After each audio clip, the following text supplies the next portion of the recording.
On Christo and another against Dr. Keith Rowley. Yes. May it please my lord and my lady, I appear for the appellant, assisted by Dr. Margaret Rose and Mr. Robert Strang, my learned friend Mr. Anand Ramdugan, Senior Counsel, and Mr. Daniel Gilbert, on behalf of the respondent. The appellant is in attendance in person before the board, but I have to give an update in the statement of facts and issue relating to him. In the facts and issue, Can we just check that the technology is all working for Mr. Ramlogan?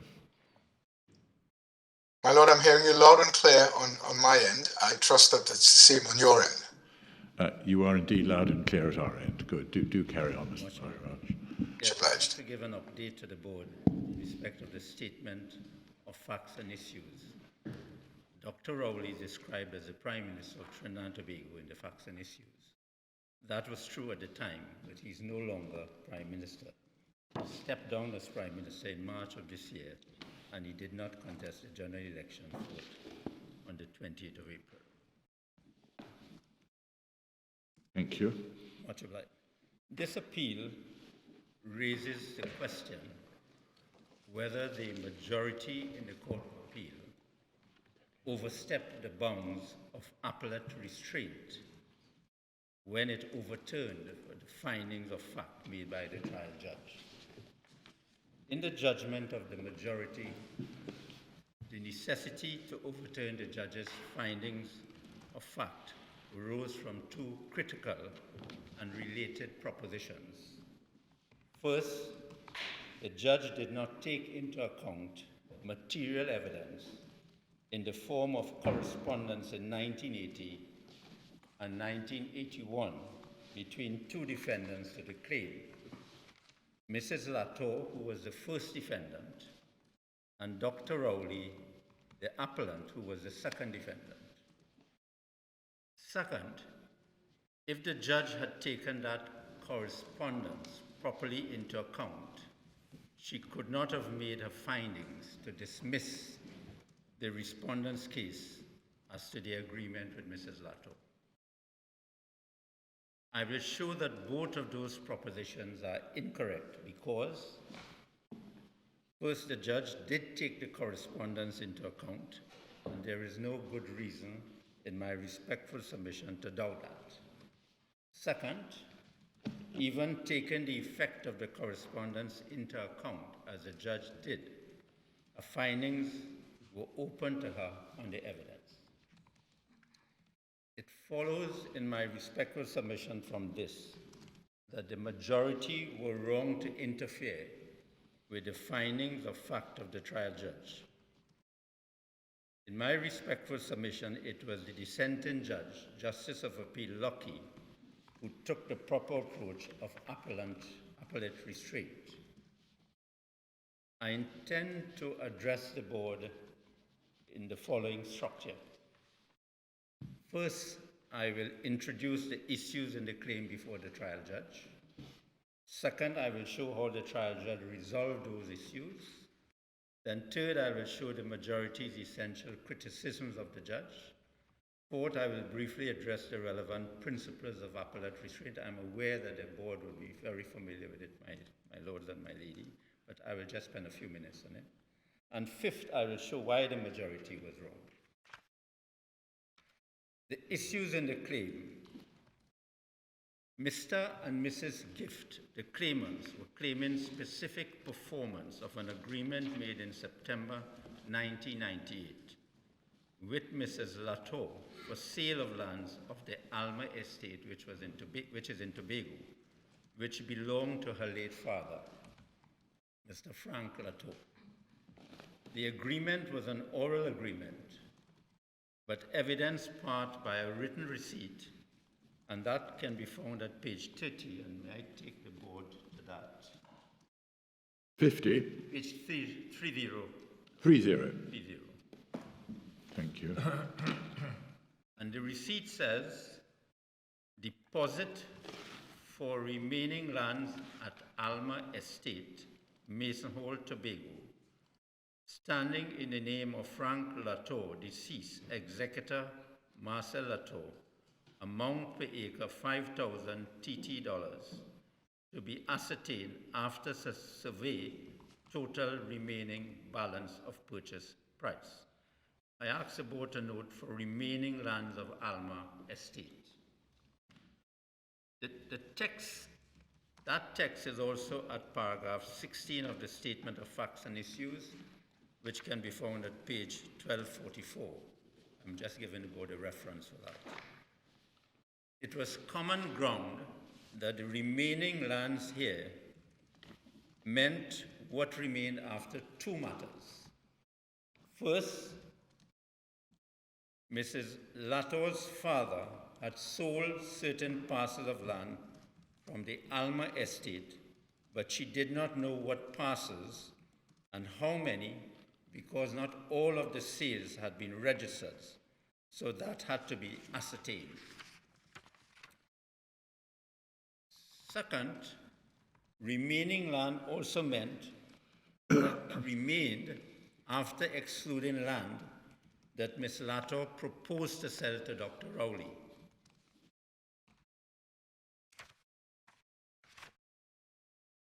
With regard to the first matter, that is the lands which were sold, and Ms. Latour would not have known how many.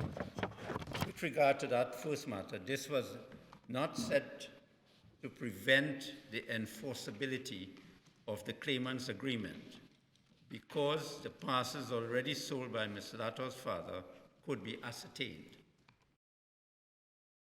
With regard to the second matter, that is what remained after excluding land that Mrs. Latour proposed to sell to Dr. Rowley, in 1975, Dr. Rowley had agreed with the Latours that he would buy land on the Alma Estate at a price of $300 an acre.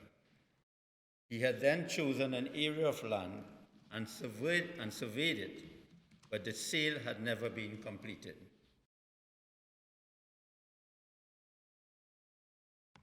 On the claimant's case, that did not present an obstacle to the enforcement of the agreement, because the lands they contend they were buying could be ascertained with certainty. They contended that the land to be sold to Dr. Rowley had already been surveyed and agreed as a plot of 56.5 acres. The 56.5 acres was depicted in a survey known as the Farrell Plan, which was made in 1976 for Dr. Rowley, and that can be seen at page 977.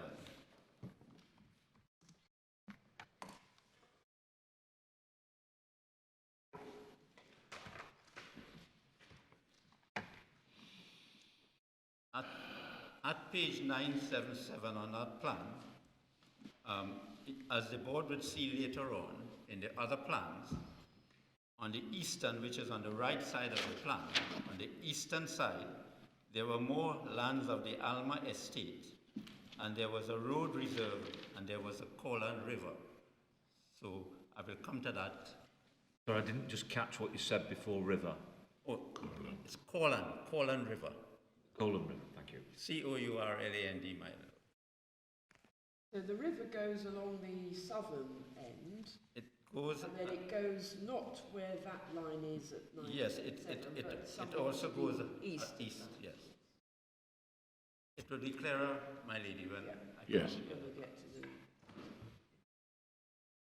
the... The claimant said that the agreement with Ms. Latour was certain and enforceable because in the agreement, the lands to be sold to Dr. Rowley were known to be those, that is the 56.5 acres.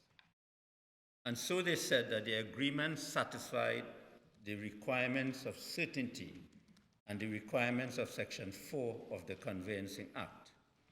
Now, that section is not in the authorities bundle, but was set out in the submissions below in the High Court, and I can show the board that at page 71 at paragraph 30. Pages 71 and 72, and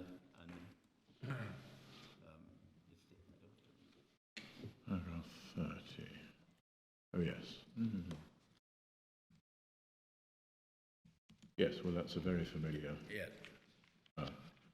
formula to English conveyance. Yes, my lord. The claimants did accept that there was some uncertainty at the time of the agreement, that was in 1998, to the eastern boundary of Dr. Rowley's proposed parcel, because they said there was a chance that it needed to be adjusted to allow where a landslip might have affected the land reserved for an access road.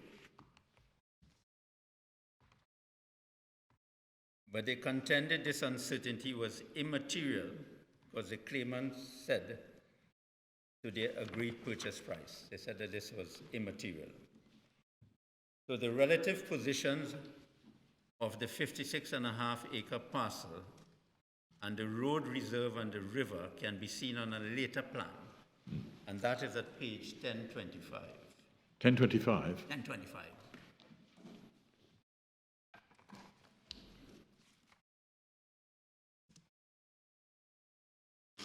My lords and my lady, you will see on that plan a straight line coming down in the middle.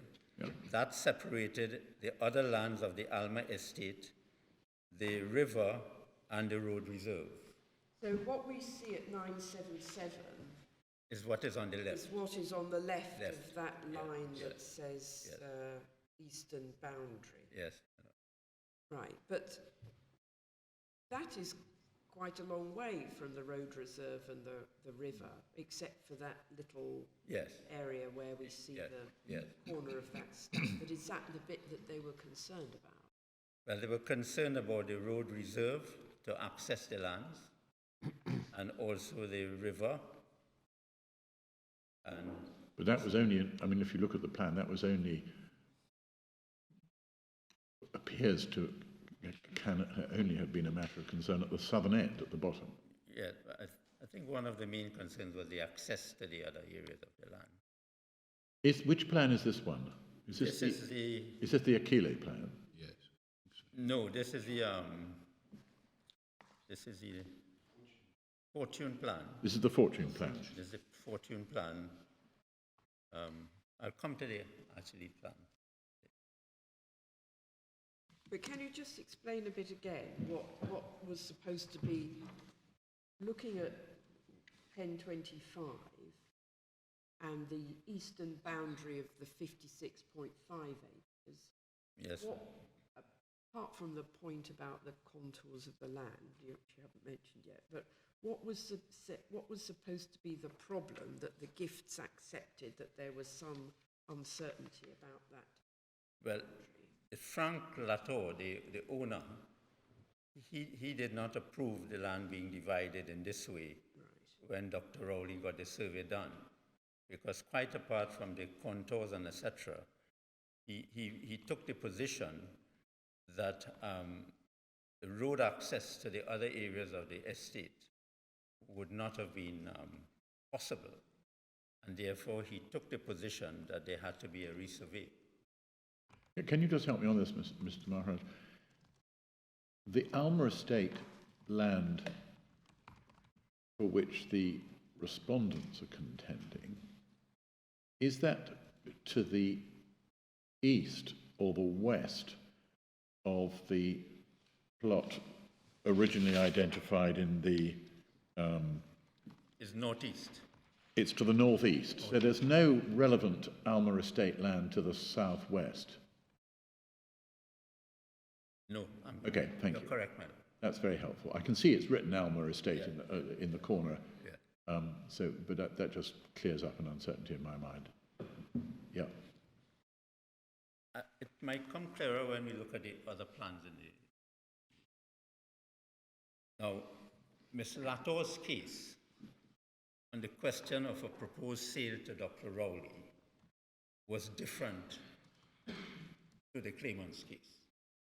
She said she had promised to sell to the claimants what remained after her sale to Dr. Rowley.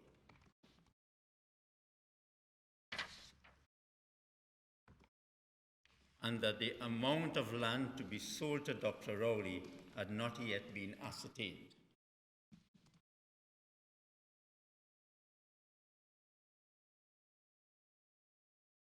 And from the evidence, the board would see that one of her concerns, she said, which was the concern of her father, that the boundaries of Dr. Rowley's parcel should be moved eastwards and northwards to go up to the river.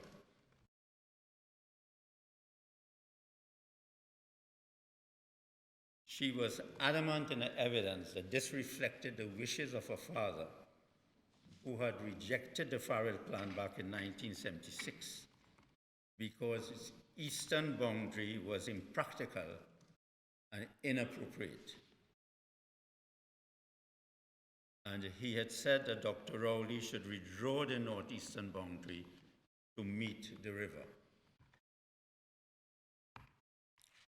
Because he probably thought no one would be interested in buying that Correct. little strip of land between the 55.6 and the river. And this plan, at page 1025, shows the boundary redrawn accordingly in 2009. That's the plan I just showed the board. That shows that the boundary was redrawn. And one would see at the top of the northeast. Sorry, which plan are we looking at now? Yes. 1023. At 1025. 1025.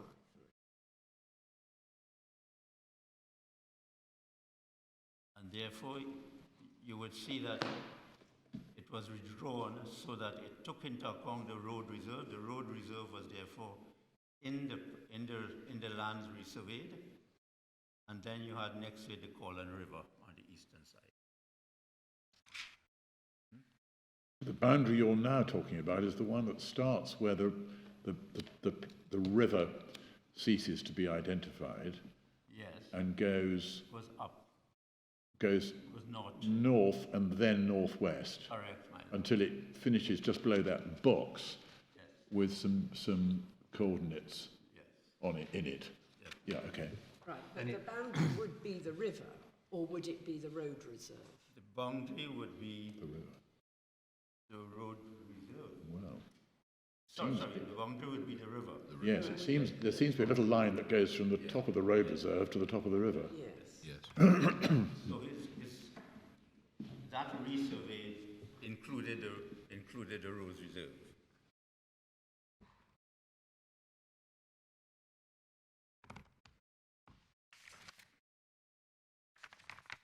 As a matter of fact, my lords and my lady, And just a further point, the Alma Estate land, I know it says the 1025 map, I know it says Alma Estate up in the northeast there, but is that actually all the land to the east of the river? Is that all still Alma Estate?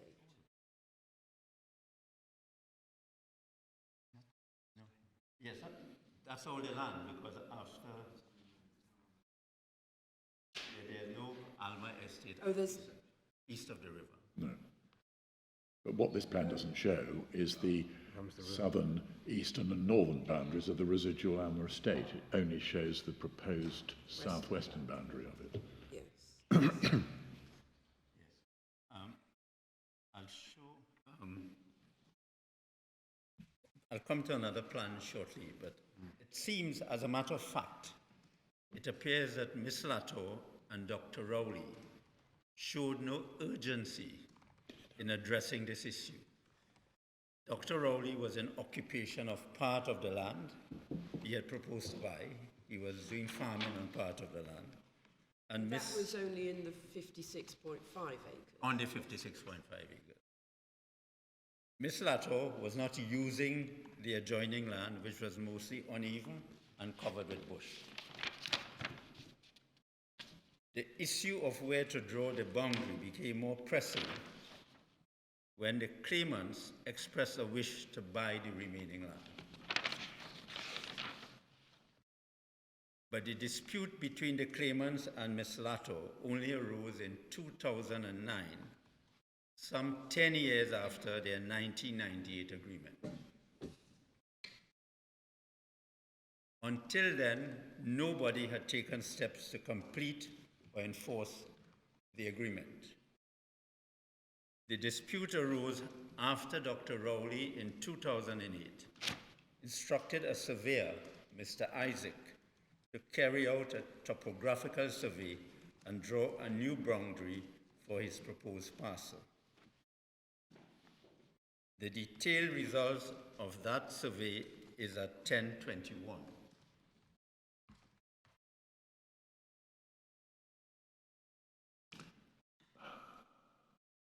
And one can see from the contour lines is that the new boundary, the northeastern boundary, takes the line of a valley running between some peaks down to the river.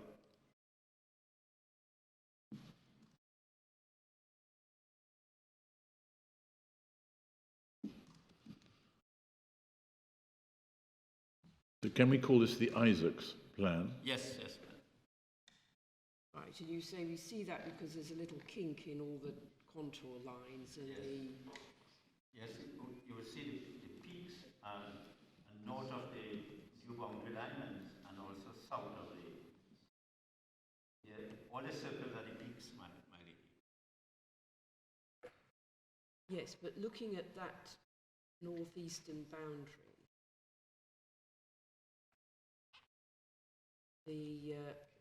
that line goes through the kinks in the contour. The kinks Shows that it's a... The kinks show the valley. Look at the new boundary line in the northeast. The Yes. kinks show the valley. Then you have the peaks, and the peaks, and then you have the valley.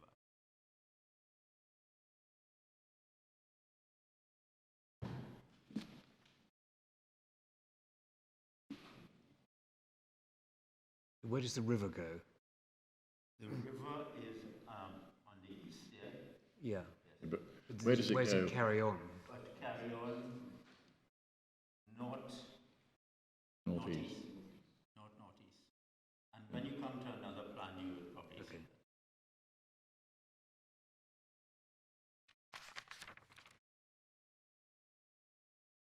that. And who commissioned the Isaacs plan? Mr. Rowe? Mr. Rowley. Yeah. The dispute between Mr. Latour and the claimants appears to have crystallized when Mr. Latour showed the claimants Mr. Isaac's new plan and told them that this was the boundary of what she proposed to sell to Dr. Rowley. Then Dr. Rowley had another surveyor, Mr. Archiley, measure the land within... Sorry, just before we leave 1021, how does that correlate with the plan that we were shown before? Not the Farrell plan, but the one at 102, the Fortune plan. Is it the same, or is it further extended northwards? I wasn't quite clear about that. Gone a bit. 1025, isn't it? That line is basically the same, but the boundary to the south is a little different. It doesn't go straight to the river, it comes down. Right, but it's similar, Similar. not identical. Well, it's actually moved a bit further northeast. Yeah. I mean, I don't know which is the earlier plan. The earlier plan is the Isaac plan. Right, so the Isaacs plan precedes the Fortune plan. Yes. But with the Isaacs plan, looking at that, so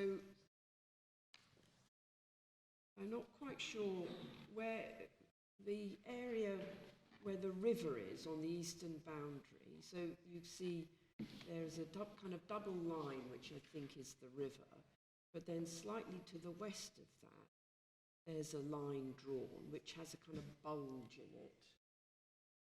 just opposite where it says Supreme in the box. But is that now the proposed eastern boundary, or is the eastern boundary the river? Eastern boundary is the river. Oh, Did you will?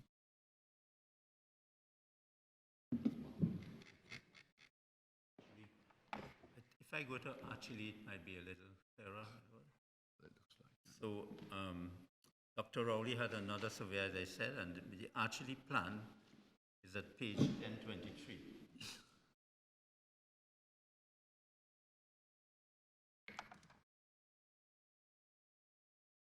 Yes. In the Isaac plan, and you look at the actually plan, the Isaac plan, if you take the northeastern boundary, in the Isaac plan, it's the same. But before it hits the river, it goes straight down.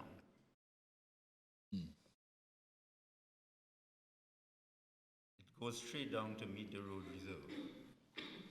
but is the road reserve shown on the 1021 plan? Is that what that The road reserve line is? in 1021, my lady. We don't know.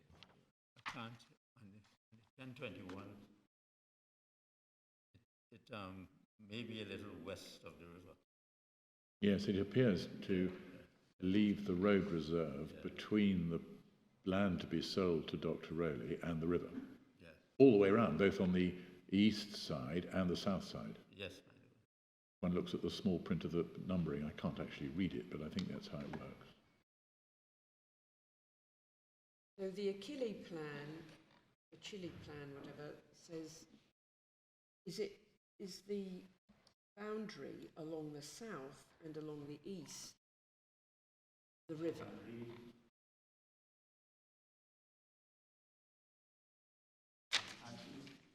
Yes, the boundary to the south and to the east.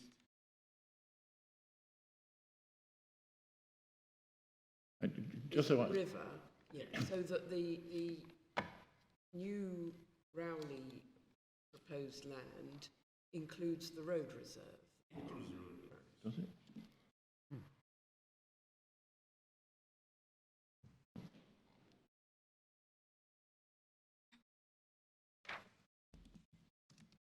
And it was then Mr. Fortune, for the claimants, produced a plan at 1025, which we have already seen, which shows the difference between the 56.5 acres and the new parcel. And at 1026, there's a further plan by Mr. Fortune showing both the area in dispute, and we could go to 1026.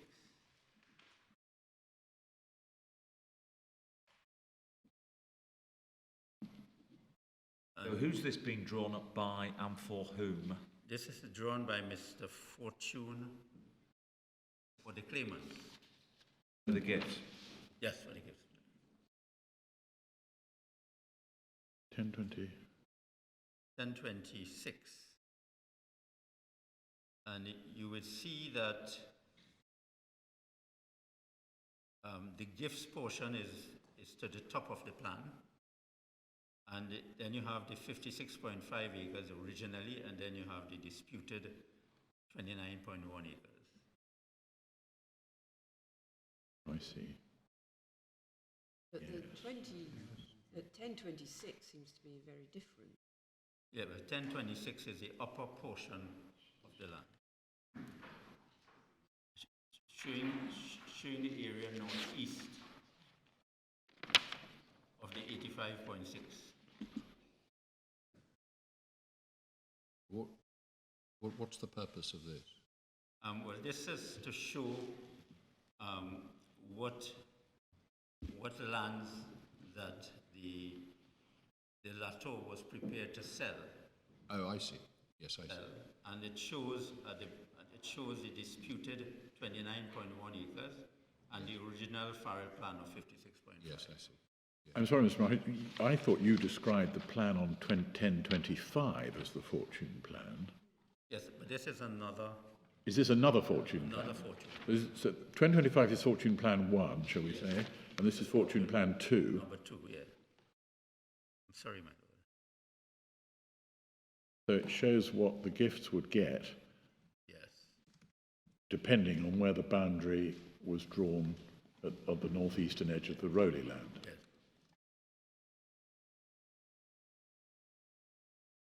So the dispute is depicted here at this page 1026. Mr. Latour proposed to sell those 29.1 acres also to Dr. Rowley.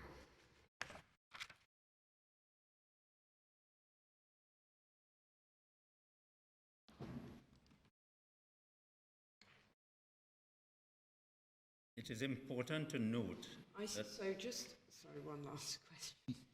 So is the 37.7670 or 1026, is that what's written on 1025 as the Alma Estate up in the north east corner? Yes. So that's Yes. boundary Alma Estate claimed by Keith Rowley in the south-western section of 1026 is actually the same line as in the north-eastern section, I see. Yes. much obliged.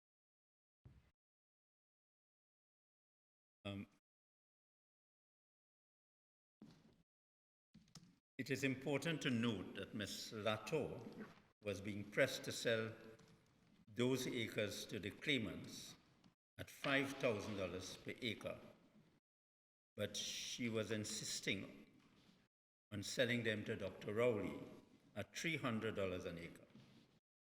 In other words, she was giving up over $136,000. And the reason she said that she had to draw the boundaries of the land as her father had wished, and that had come before any sale to the claimants. So it was that she wanted to respect the wishes of her father.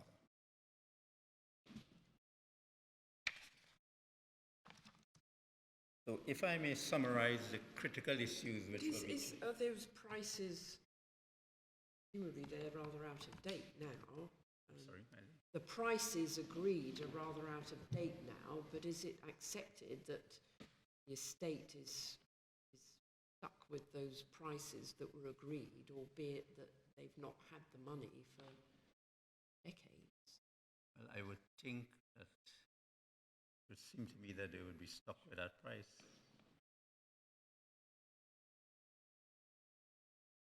So it's the distinction between 300 and 5,000, is that right? Yes, ma'am. And you're saying that she felt duty bound. Yeah, a difference between 300 and 5,000. What did I say, sorry? Did I I thought my lord said 3,000. Oh, No, I'm sorry. 300. I meant 300 Yeah. and 5,000. Yeah. So She felt duty bound to stick to the sale on 300 because her father's wishes Yes, ma'am. were to sell this resurveyed land to Mr. Rowley, Dr. Rowley. I was about, if I may summarize the critical issues between the parties. The claimant's case was that the remaining lands meant remaining after subtraction of 56.5 acre parcel depicted on the Farrell plan. So it was essential for the claimants to prove their case. Ms. Latour's case was that the remaining lands meant remaining after her sale to Dr. Rowley, and the parcel sold to Dr. Rowley had not yet been ascertained.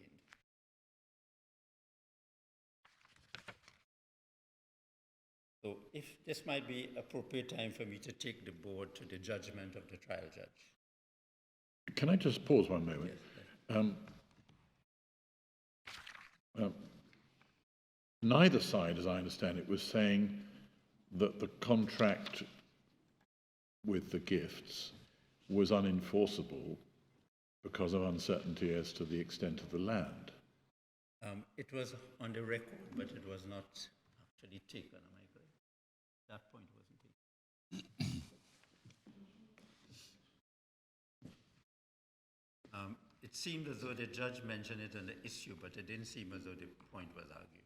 No, I mean, I'm thinking about the fact that Justice of Appeal Lucky disagreed with the judge about the return of the 30,000 deposit. Yes, And this point bears on that as far as I can see. yes. But what I'm really putting to you is that the dispute was not whether there was a contract for sale, but what it included. Yes. Yeah. So by the time of the trial before Ms. Cooper-Loo, was it effectively a dispute as to whether what the gifts had bought was the Alma Estate minus the 56.5 or minus the 86? Correct. Yeah. Because had the Isaac plan and the Chile plan had been drawn up before the trial.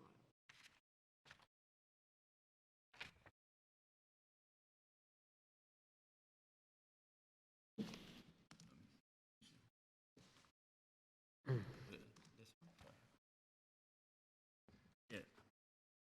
I think if I go to the judgment, we see how the judge issued. The trial judge's judgment is at page 152. And you will see that the issues she had to decide, she set it out at page 154, at paragraphs 3 and 4. She said for the claimant, the main issue to be determined is whether the lands agreed to be sold to the claimants. Sorry, which paragraph are you on? Paragraph 3 at page 3, 154. The main issue to be determined is whether the lands agreed to be sold to the claimants was ascertainable at the time of the said agreement was made. In other words, was the subject matter of the contract sufficiently described in the memorandum to satisfy the requirements of Section 4 of the Conveyancing of Law Property Act. I think you've just told me that wasn't the issue between the parties. Well, it was an issue, but it didn't seem as though it was argued. But if I could, I was not at the down below, but if the board looks at paragraph 5 of the judge, 4 and 5, the claimants seek the determination of the issue whether the claimants agreed to buy the remaining lands of the estate lands less the portion shown on the Farrell plan, or whether they agreed to buy the remaining lands less such lands to be sold to the second defendant, which are yet to be surveyed. The first defendant, on the other hand, says that the issue for determination is a question which of the surveys, showing the remaining portion to be sold to the second defendant, showing such a portion to be 56.5 acres, or showing 85.6 acres, received the approval of the first defendant. So it maybe I wrongly described it, but it was an issue, but it seems as though Well, there are two issues there in 3, or could be two issues. One is whether the agreement was sufficiently certain to be an enforceable contract, and the other is whether there was a sufficient written memorandum to satisfy the requirements of Section 4. But I think those are distinct issues, but you're saying actually those did not turn out to be what was the issue, either of those in the issue. it didn't seem as though it was argued. I suppose as a question of law, it still remained an issue. But the judge seemed to have thought that the specific performance claim was only being pursued on the basis that they got everything but 56. Yes. Whereas if it was common ground, there was an enforceable contract, and it was just a question of whether it was minus 56 or minus the larger acreage, that's the extra 29.1. And that's a rather different issue. Well, that would depend on whether the gifts still wanted it, if it was minus the Yes. 85.6. And it ended up as question of fact what Ms. Latour said to the gifts. But, there is a distinction between the way the claimants were putting it as recorded in paragraph 4 and the way the first defendant was putting it as recorded in paragraph 5. Yeah. But I'm not sure whether it isn't in the end really the issue in paragraph 5.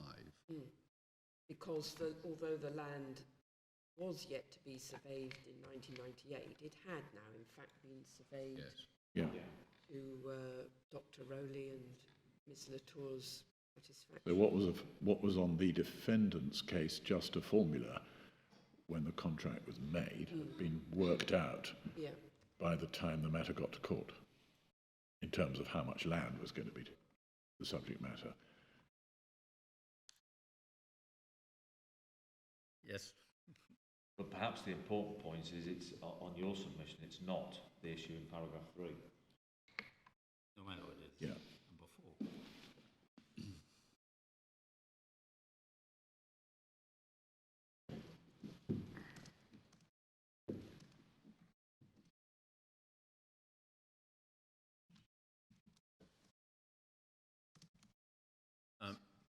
If I may, the question of an enforceable contract may have depended on how gifts put their case. I must confess that it seems as though the judge had the question of law in mind, but I think she decided it on the question of fact. So, my lord, if I may continue, my lord. Having set out the key issues, the trial judge then carefully and accurately summarized the evidence of the parties. This is from paragraph 7, page 155, to paragraph 20 on page 161. Won't take the board to all of that. She then summarized the parties' submissions at paragraph 22 to paragraph 46 at page 161 to page 170. And having done that, she then set out her reasoning and findings from page 170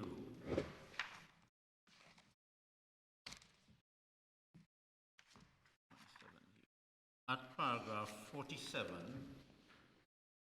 She identified the phrase, the receipt,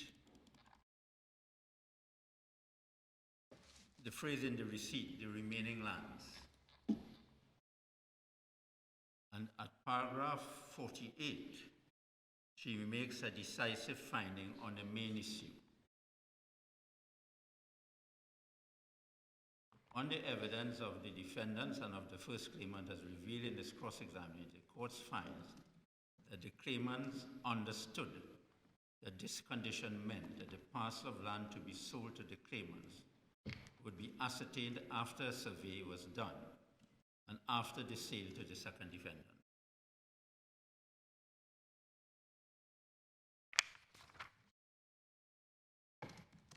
And at paragraph 49, the trial judge infers from the fact that completion did not take place that the parties were waiting on something, and that was withdrawing of the lands to be sold to Dr. Rowley.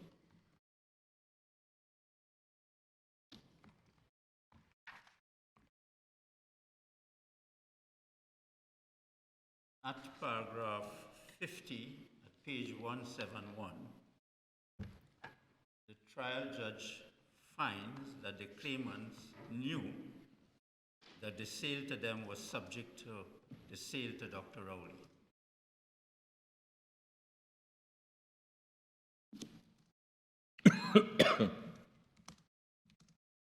And Well, that wasn't in dispute. Everybody accepted that. It was the question of yes, whether it was just a matter of completing 56.5. under paragraph 50, she also, there's a further distinct finding. She finds that they acknowledge that Ms. Latour had expressed concern about the eastern boundary of Dr. Rowley's parcel.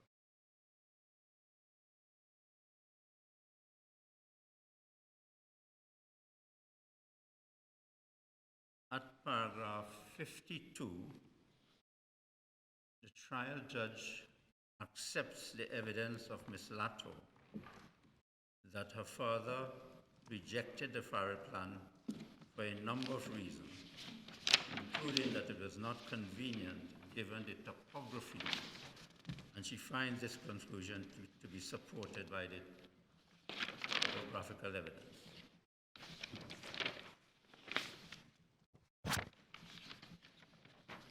Those were the critical findings of the trial judge, but she went on to make some further comments. Can you say anything more about what that means?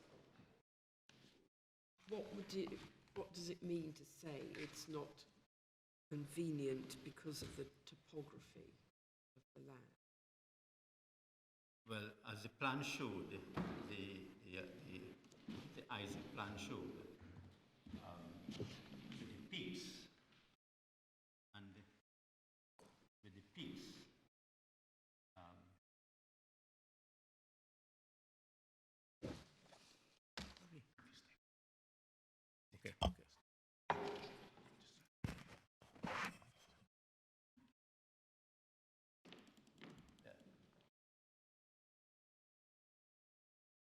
Well, the Isaac I plan could show it to you at page 1021. If you look at 1021, my lady. yes.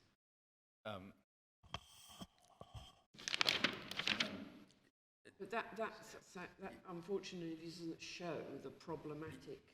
Yeah, but the line coming down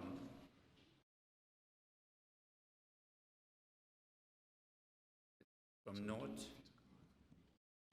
northwest to the southeast, it went straight from the middle. So we have to try and superimpose in our minds the line that's shown on 1025 onto what's at 1021 1025. and see why that was problematic. Oh, what's that like? But when you look at the Farrell plan, it goes right down from the middle at 1025. Yeah. That's not. Middle of the western boundary to the middle of the southeastern boundary. Yeah, so if we imagine that line on 1021, what is the problem with that from a topographical point of view? Well, that same line, my lady, it shows the peaks. And it shows that it is going to some extent, the valley, it went across valleys and etc. Up and down, up and down, up and down. So it wasn't following the natural line of a valley, or it was sort of cutting across a peak. Yes. On the face of it. Yes. 1024 has indicated.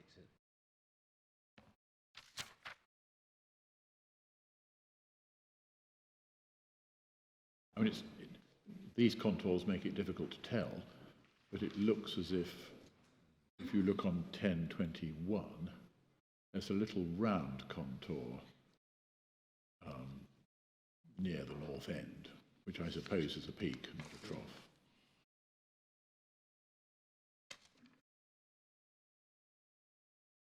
Must be quite near the original Farrell line.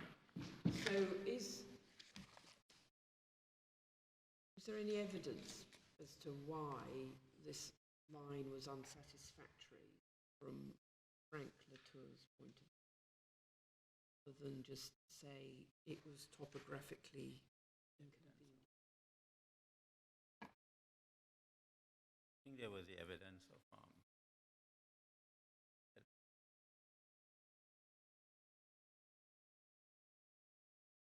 Ms. Latour evidence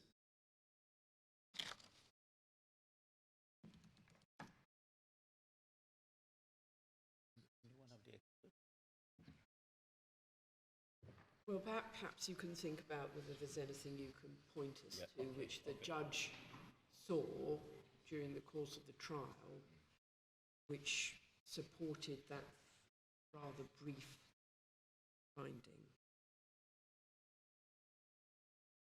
The judge went to make some further comments in a judgment, and at paragraph 53 of a judgment,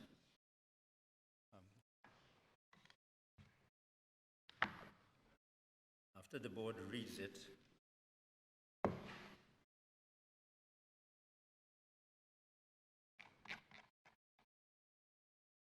She's obviously, in the final sentence of paragraph 52, she's obviously referring to surveyor's evidence. what the trial judge was saying in the first part is that Dr. Rowley's particular reasons why he did not obtain the resurveys until 2009 are not relevant to a determination of the issues. And second, at paragraph 54, the trial judge makes a comment about the claimant's argument. This is to be understood as a reference in particular to the fact that the claimants did not challenge Ms. Latour's evidence that in 1976, father had rejected the Farrell plan and asked for it to be withdrawn. They pursued a different line of attack, and I'll come to that later in my submission. Sorry, I may have missed this, but which is the Achille plan? The Achille plan is that That's the 1023, I think. 1023. 1023, yeah. 1023, yes. Yeah. So where did that come from? Kilo. That was commissioned by Dr. Rowley to measure the new area, Yeah. and it shows it's 34.6486 hectares. So as far as Dr. Rowley concerned, that was the very long-awaited resurvey that had been waiting, everyone had been waiting for since 1975.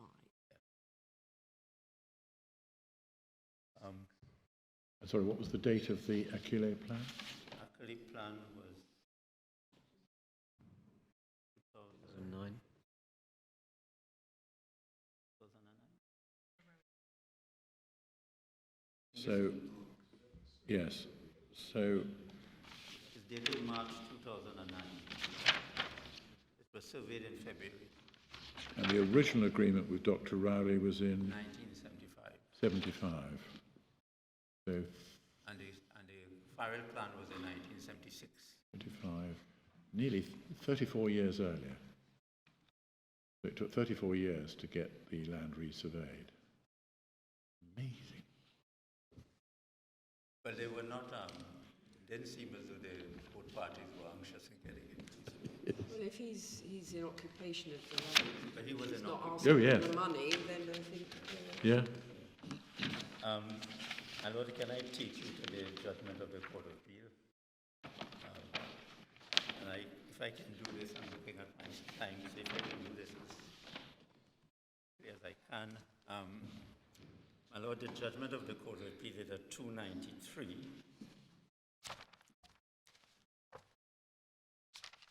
And I take up the majority judgment at page 309.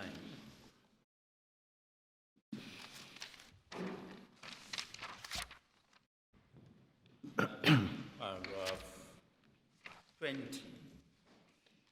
where the Court of Appeal identifies this is an appeal against findings of fact, then identifies the principles which apply to such appeals.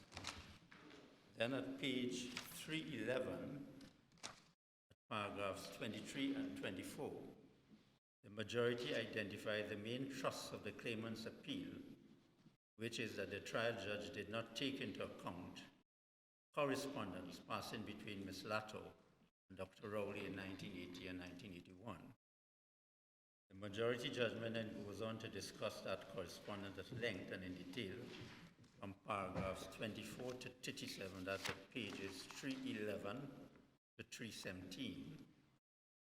And then at paragraph 39, at page 318, the majority says that the trial judge patently did not take this correspondence into account. At paragraph 40, Court of Appeal considers the defendant's submissions about this. And then from paragraph 41, page 319, to paragraph 47 at page 321, the majority considers how Mrs. Latour and Dr. Rowley explain this correspondence and rejects their explanations. At paragraph 48, page 321, the majority rejects the judge's inference from the delay in completion. That is, that the parties were waiting on the redrawing of the boundaries, finding that it is not supported by the evidence. And in particular, at paragraph 49, the Court of Appeal finds that the judge failed to consider the correspondence and says that Dr. Rowley's evidence concerning his delay in finding a surveyor was not credible. And at paragraph 50 and 51, the majority says in effect that there are better explanations for the delay in completion. I want to take the board to paragraph 52. And you see at paragraph 52, the short point is that on the evidence in this case, it cannot be said that the appellants were waiting on the resurvey of the lands as contemplated by the evidence of the respondents. Such a finding is plainly wrong. I pause just to make this submission at this point.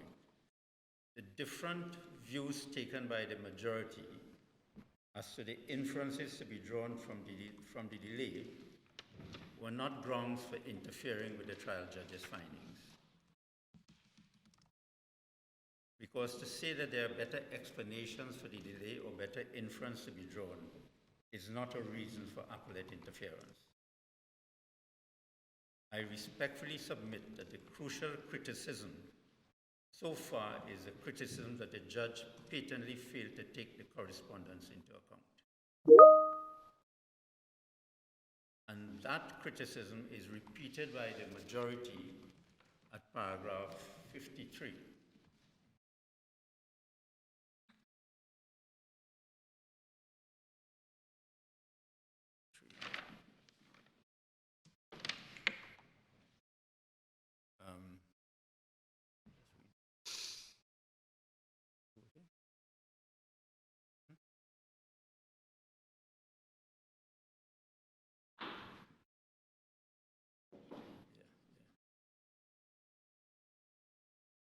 I'll just read at the bottom.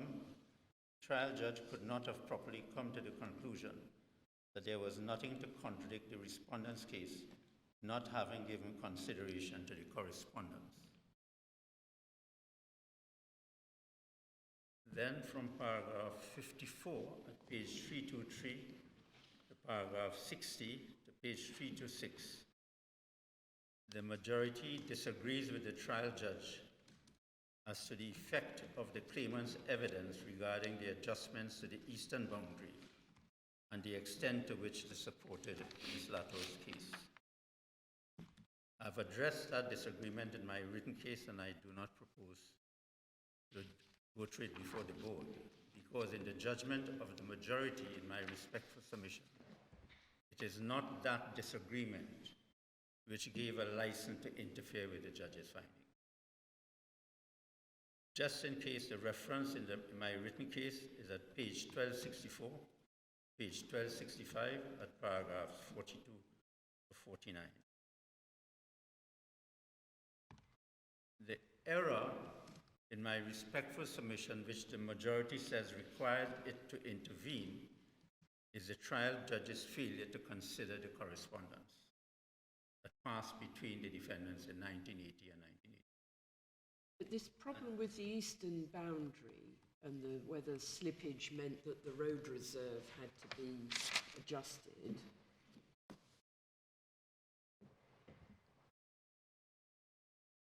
then wasn't there another survey which decided actually it was fine?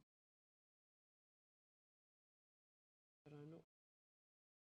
But maybe you deal with this in your. Can I come up to this? And that finding about the correspondence of the Court of Appeal is very critical and is at paragraph 61. And this is important as to why, in my judgment, the trial judge made an error when she failed to consider to take into account the correspondence. That error is sufficiently material to undermine the trial judge's findings of fact, and in my judgment, render them plainly wrong. It was not permissible in the face of the evidence as a whole, which includes the correspondence, for the trial judge to have come to the conclusion that the agreement between the first respondent and the appellants, or the sale to them of the remaining land, was subject to the resurvey of the lands. The deceased had agreed to sell to the second respondent at the respondent's plea.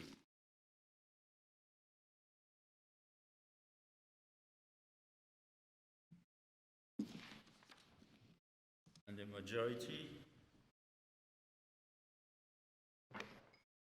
then at paragraph 62 and 63 of the judgment, draws what it says should be logical inferences from the correspondence, and at paragraph 64 finds that the correspondence adversely impacts the credibility and reliability of the defendants.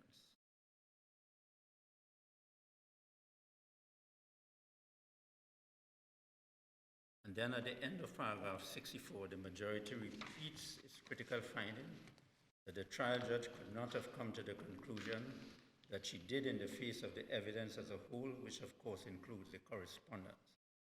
And then at the beginning of paragraph 65, the fact of the matter is that had the trial judge considered the correspondence as she was required to do, there was no logical basis for her to reject the evidence of the appellant.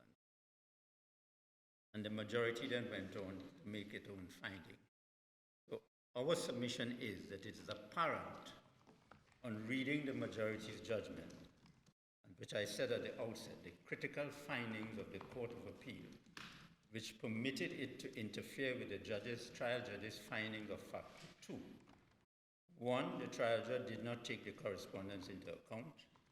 And two, if the trial judge had done that, she could not have made a finding in favor of Ms. Latour's case.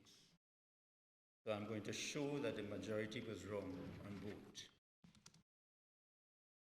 Before I do that, I will turn briefly to the principles of appellate restraint, which have been expounded in a number of cases at the highest level and recently summarized by the English Court of Appeal in a couple of well-known judgments of Lord Justice Lewison. Just before you do, can you just remind me when Miss Latour's father died?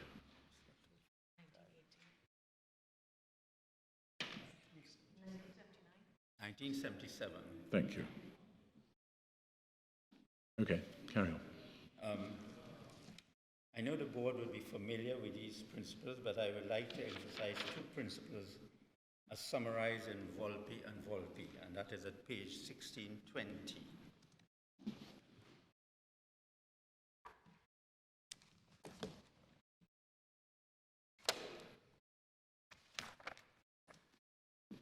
The principles are at 16.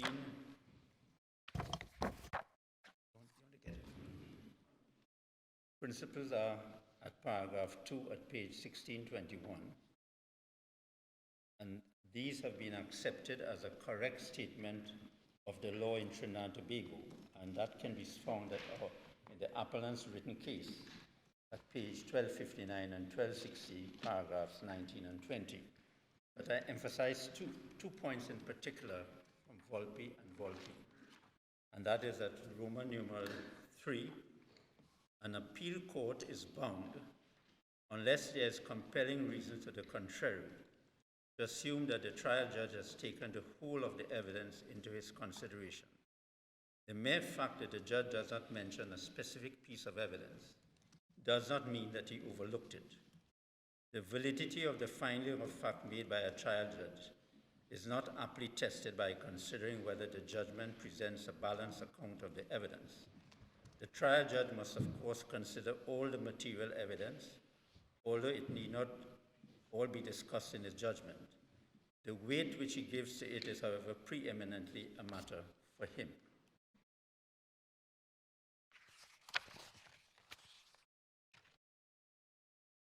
Justice of Appeal Lockie, I submit, was well aware of these considerations. At paragraph 11 of her judgment, at page 337,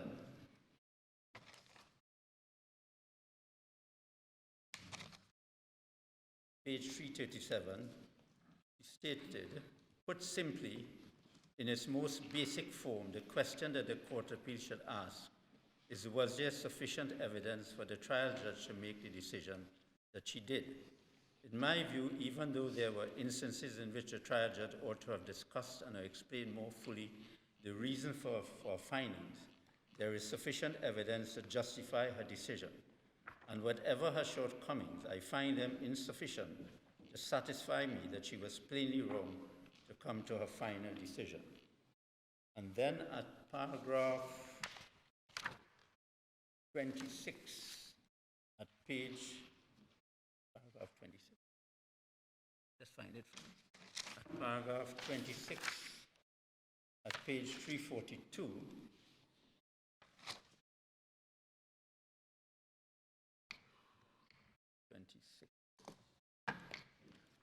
page 346, stated, my reason for dissent are mere highlights since there is further evidence that support the findings of the trial judge. I remind myself that the test is not whether the appellate court finds other explanations simpler, more obvious, or more attractive, but rather whether the decision of the trial judge can be reasonably explained or justified based on the evidence in the wrong. The trial judge was not plainly wrong to find that the evidence of the respondents was reliable and credible. It is also not right to say that the trial judge gave no or inadequate consideration to the correspondence.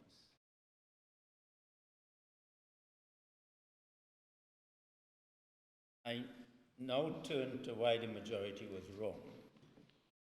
First, it was wrong to say that the trial judge did not take the correspondence into account. We submit that the judge took the correspondence into account. With the principles of Volpe in mind, I turn to what the trial judge said about the correspondence and about the points which the claimants took from it. She refers to these in her judgment at paragraph 24 at page 162. That's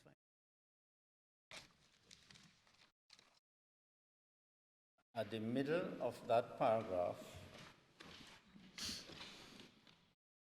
the judge stated,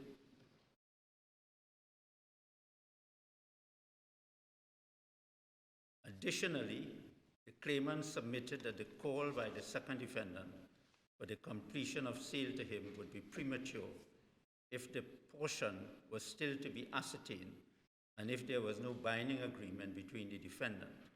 No mention was made of the need for a resurvey to be done.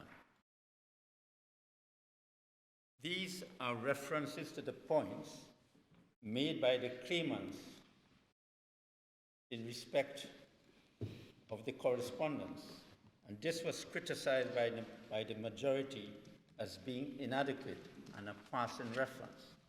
But the point I make about it is that the trial judge here demonstrates that she understood the points the claimants were making. The trial judge at paragraph 24 is referring to the claimant's written submissions. I won't take you through them in detail, but I'll give the board a reference.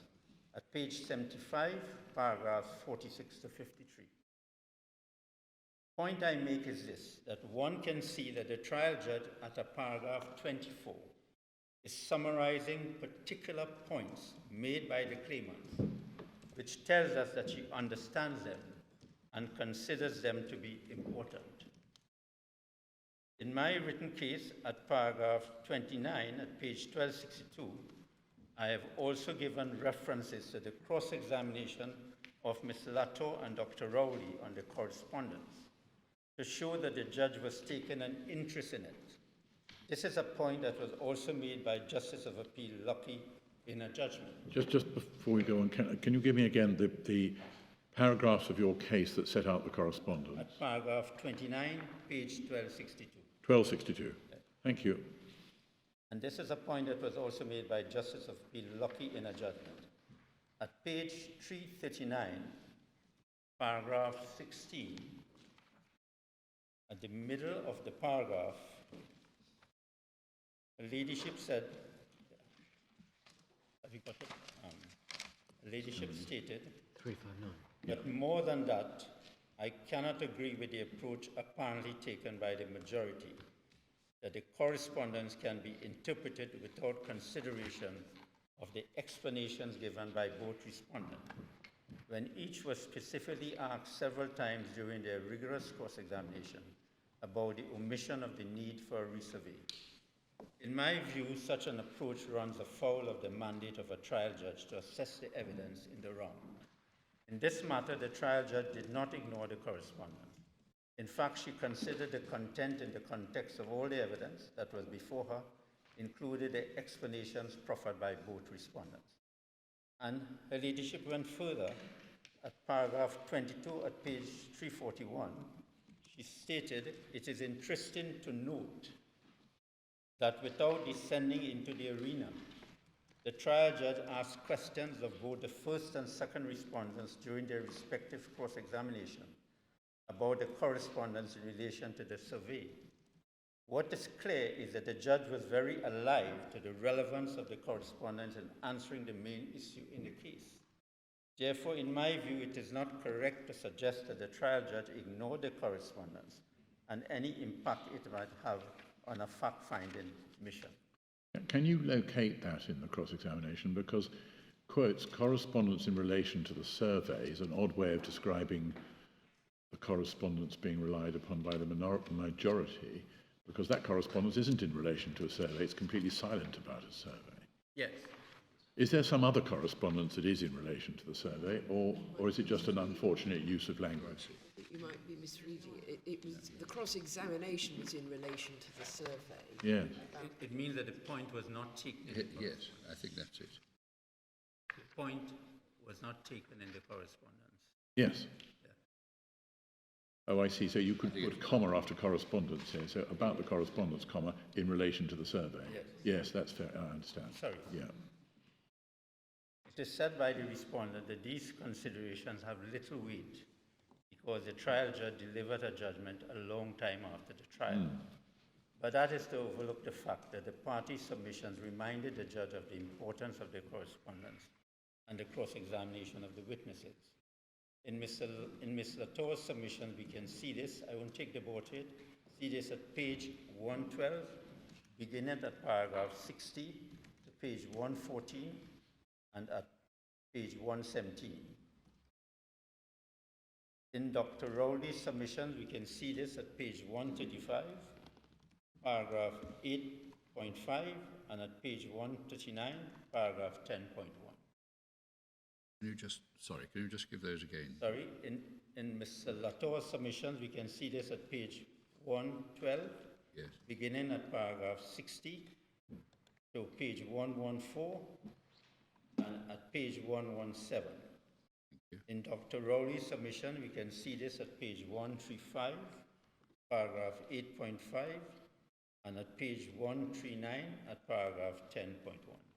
But more to the point would be whether the gifts had made the point in their submissions that the reason why the judge should reject the Rowley Latour case was that survey was not mentioned in the 1980-1981 letter. Anything in their submissions to the judge which she would have had presumably before her when she was writing At paragraph 18, at page what? Page 75, at paragraph 83. The trial judge is referring to the claimant's written summary. I won't take you through them in detail, but the reference is page 75, paragraphs 46 to 53.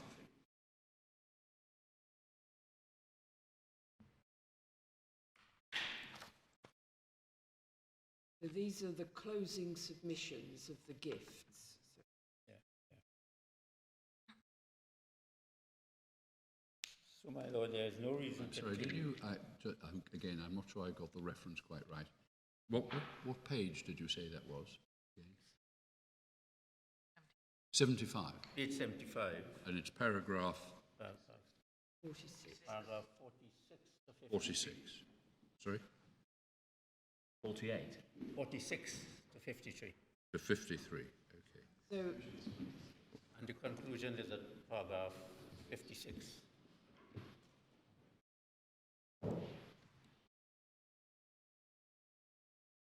So, my lords and lady, there's no reason to think that in coming to a decision, the trial judge was unaware of the correspondence or the issues that it raised or the arguments that the claimants made as to the inferences from it. unfortunate at 77 that the... Oh, I see, sorry.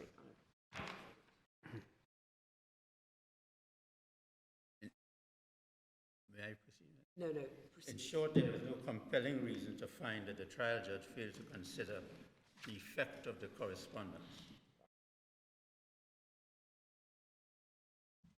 The judge took into account the correspondence, and it remained open to the trial judge to make her findings. So, this is the second critical question arising from the majority judgment. Was the majority right to say if the trial judge had properly taken the correspondence into account, she could not have made the findings that she did? The trial judge's critical findings were as follows, and I summarize. 1, the agreement between Ms. Latour and the claimants providing for the sale of the remaining land meant that Ms. Latour would sell to the claimants a parcel to be ascertained after resurvey and after the sale of the resurveyed land to Dr. Rowley. 2, the land to be sold to Dr. Rowley had not yet been determined because Ms. Latour and Dr. Rowley were aware that the boundaries of Dr. Rowley's parcel had to be redrawn, and Ms. Latour had to make the claimants aware of this. A further finding in support of the above finding was that Ms. Latour's chief reason for taking this position was her father's dissatisfaction with the eastern boundary drawn in the Farrell Plan, which he had rejected when it was presented to him. The majority found that these findings were not open to the court if taking the correspondence into account. I submit that it was wrong. My chief reason for submitting this is that the correspondence shows the position of Ms. Latour and Dr. Rowley with respect to the proposed transaction in 1980 and 1981. Those were the dates of the correspondence. Whereas Ms. Latour's material position with respect to the proposed sale to the claimants was a position in 1998, 17 years later. And the judge was making findings about the latter position in 1998. I accept that certain clear propositions can be drawn from the correspondence in 1980 and 1981. First, the Latour's dissatisfaction with the Farrell Plan is not mentioned, and the need for a resurvey is not mentioned. As far as one can see from the correspondence, the need for a resurvey did not appear to be an obstacle to the sale in 1980. Second, it is plain that as he accepted, Dr. Rowley was asking to proceed with a sale of the 56.5 acres as depicted by the Farrell Plan. He said he was having trouble getting a second survey, and so he tried to proceed on that basis at first. Third, assuming that her father had expressed dissatisfaction with the Farrell Plan back in 1976, by this correspondence at least, Ms. Latour appeared at one point to be ready to set those misgivings aside and transact on the basis of the plan. But the fact, my lords and my lady, is that Ms. Latour did not in the end execute the sale on that basis. And the important point is that does not follow from a position in correspondence in 1981 that she could not, when the issue was raised in 1998, hold the view that her father's objection to the file plan had to be addressed before the boundaries could be determined and a sale. A further point, there's a related point whose importance was missed by the majority. At page 171, paragraph 49 of the trial judge's judgment. 171? 171, page, Yeah. paragraph 49.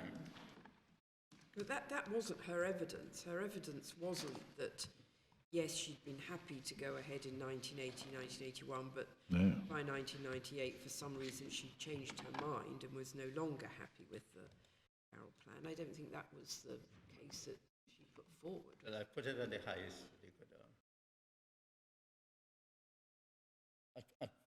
At paragraph 49, page 171 of the trial judge's judgment, she refers to the defendant's case that the boundaries had to be redrawn because of Ms. Latour's objection, and says, the claimants as contended for by the first defendant are unable to supply any evidence to contradict this position, as neither were present in 1975 when arrangements were made between Mr. Latour and subsequent his daughter for the sale of a portion of the estate land. The majority criticized this, as we saw at paragraph 53 at page 323. The majority said that the judge was wrong because the correspondence did amount to evidence to contradict the position. I make 2 points.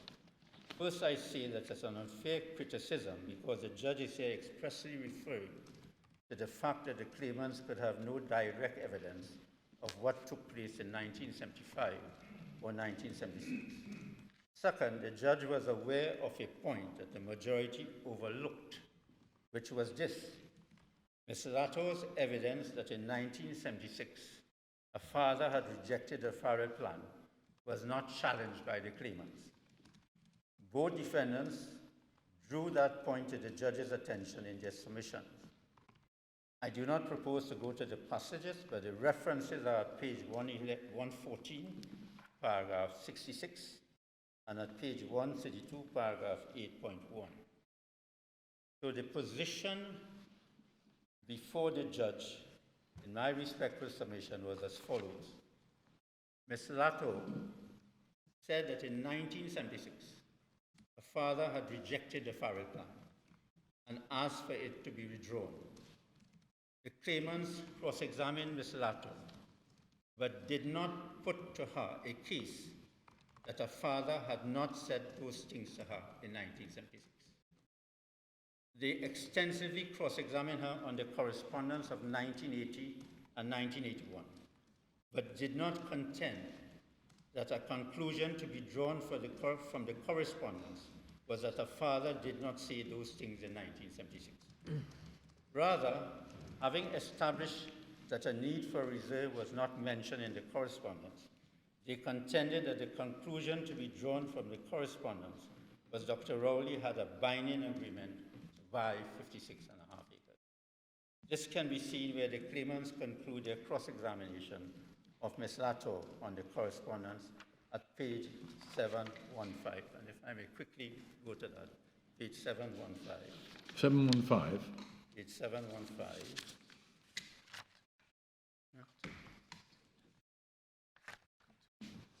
Oh, I see. Okay. My junior reminded me I have until 12:30. 71? Page 715.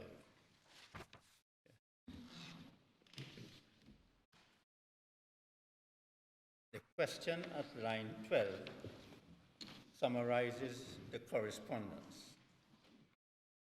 At line 12, being cross-examined by Mr. Fitzpatrick. Question. All right, as a summary, there was no mention from you in any letter written by you or your lawyers about a resurvey as far as you could recall. I can't answer that. I can't recall anything of that nature. Well, I am suggesting to you, Ms. Latour, that there was in fact a valid agreement between yourself and Dr. Rowley for the sale to Dr. Rowley of a parcel of land measuring 56 acres shown on the Farrell plan. That is my suggestion to you. You may agree or disagree. I disagreed with it as I disagreed with the plan. Now, what do we take from that? The points I am making arising from this are as follows, the points I'm making.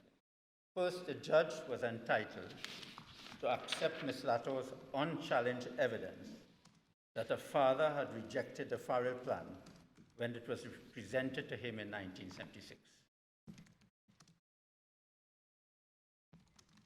That evidence about those discussions in 1976 was not necessarily inconsistent with the correspondence, and it was not put to Ms. Latour or even submitted to the judge that it was inconsistent. Second, the judge was entitled... Have we established that by the 1980 and 1981 letters, Frank Latour had died by that? Mm. Yes. 77. Well, it was before those letters, because she Yeah, was... yeah, the father had died before the correspondence. Yes. Yes, well, that's why I asked when he died. Yeah. Yes, he died in 1977. Second, the judge was entitled to rely upon the finding in support of a finding that in 1998, Ms. Latour took the position that her father's concern needed to be addressed and a more acceptable boundary drawn before a sale could proceed. And in our respectful submission, it does not follow from the correspondence that the father could not have taken the position in 1976, nor does it follow from the correspondence that the daughter could not have taken that position in 1998. In summary, therefore, I submit that the trial judge's findings were open to her on the evidence. The majority were wrong to find otherwise. The dissenting judge in the Court of Appeal, Justice of Appeal Lucky, took the right approach. And so I respectfully ask the board to allow the appeal. Unless I could assist the board any further, those are my reasons.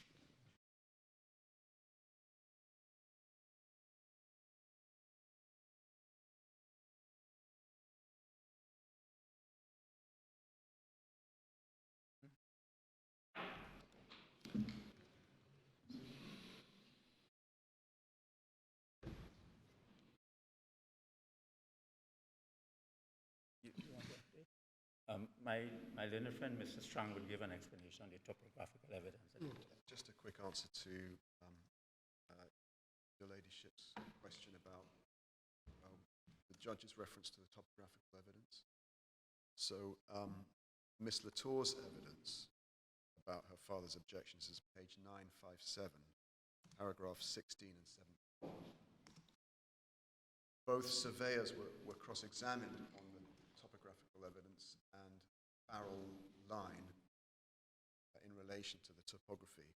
But for Mr. Fortune, that begins at page 611. And for Mr. Goodrich, that begins at page 665. Mr. Who, sorry? Mr. Goodrich. Goodrich. Those are the two surveyors who gave oral evidence.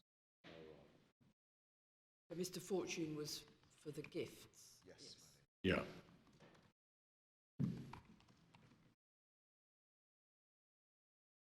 And who was Mr. Goodrich for? Was he for Dr. Rowley, or was he for Ms. Latour? Or both?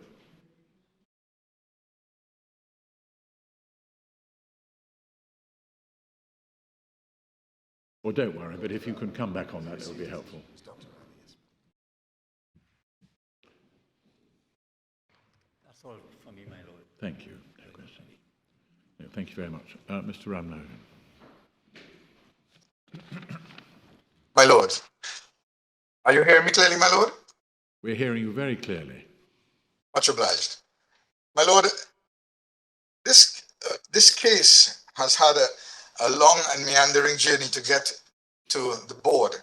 The genesis of it is located in an agreement on the 19th of July, 1975, which is evidenced by a receipt whereby the appellant made a down payment, as it were, on an undefined parcel of land that was subject to a survey to ascertain, to determine the exact and precise boundaries. Now, that survey, in fact, took place. That's the Farrell survey. And that survey took place in May of 1976. Now,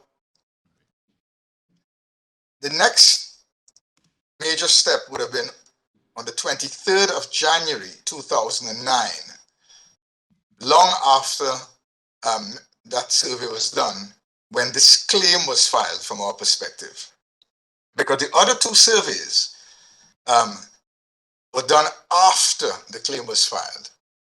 And that's important because it means, in effect, that for a period of 1975 to 2009, a period of some 34 years, the appellant, whose case is that he had bought a parcel of land subject to a survey, took some 34 years, no doubt with the case filed by the respondents acting as a catalyst for him actually getting the survey done. And mind you, the survey was done fairly in relatively quick order after this claim was filed. Mr. Logan, can I just ask you something on what you've just said? Yes. The receipt in 1998 refers to the remaining lands to be ascertained after survey. And then you said that the relevant survey was done in 1975 and was the Farrell survey. I don't quite understand that, because the 1998 receipt appears to be contemplating a survey yet to be done. Yes, indeed. And there are two things about that. That can be interpreted as meaning a survey to be done by the respondents to ascertain, to dimension the remaining parcel of land that would be sold to them. It doesn't say who it's to be by. No, it doesn't. And I rather suspect it is the correct interpretation would be for a survey to be done by the respondent, because Ms. Latour's evidence is that the burden for doing the survey lies on the purchaser's shoulder. She said that during cross-examination, and that's the way I would interpret it. In any event, the respondents said under cross-examination that was somewhat gratuitously inserted by Ms. Latour on the receipt, but I make no heavy weather of that. I say that however we interpret it, if we interpret it as meaning a survey to be done by the respondents, or even if it were a survey to be done that was yet to be done by the appellant, it doesn't matter. It ought not to matter, because at the end of the day, our case is quite simple. Our case is that the appellant had an agreement to buy a parcel of land that was to be defined by a survey. That survey was done, and that survey resulted in 56.8 acres. 56.5 acres. Now, my lord, we mustn't confuse the two receipts, the one in 1975 and the one in 1998. Can you just give us the page references for the two receipts? Sure, certainly, my lord, certainly. 75. The first receipt is at 9. We can find it at 980. So perhaps I can take the board to that quickly.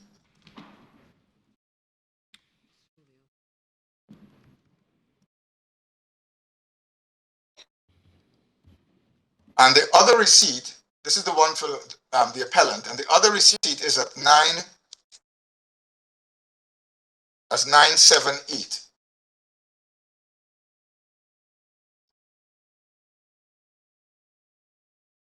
For 973? 978. 978, thank you.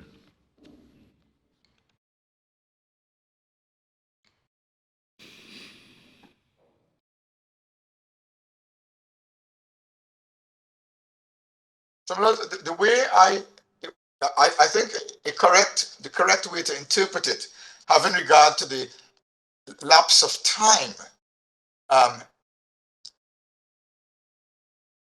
is that it would appear when one reads the evidence correctly and has regard to the correspondence which shall come, that I suspect that Ms. Latour probably thought that maybe that agreement with the appellant had sort of dissipated with the fluxion of time, because he was certainly not agitating for it to be completed, and no steps were being taken. We're talking about a period of over 3 decades. And I say that because Mr. Gift in cross-examination is very crystal clear about his side of the story. And that is, we were told that you were selling you were selling a parcel of land which was subject to survey. It was in fact surveyed. It was 56.5 acres, and the balance belonged to us, subject to the issue of the right of way, the access. And that was the simple case that he consistently stuck to. In fact, he had said that Ms. Latour had not even told them that Dr. Rowley had made a down payment. All she told him was that they had agreed to sell him a portion of land and it had to be subject to survey. Now, my lords, the broad submission I make in this appeal is a rather uncomplicated one, and it's simply... Before we go any further, the receipt of at 980, which was Yes. the original July 1975, that doesn't say anything about a survey. No, it doesn't. But it is an agreed fact in this case that that a survey was to be done. Right, but it's the other receipt that has that written on. Yes. Yes, indeed. I accept that. Thank you. So that the survey clearly in 98 spoke directly to the respondent conducting a survey to ascertain and dimension the parcel of land that he was purchasing. And that's pretty of high probative value. So the remaining lands that the Gifts thought they were buying, is Yes. that, in effect, just that top corner that we saw at 1020? No.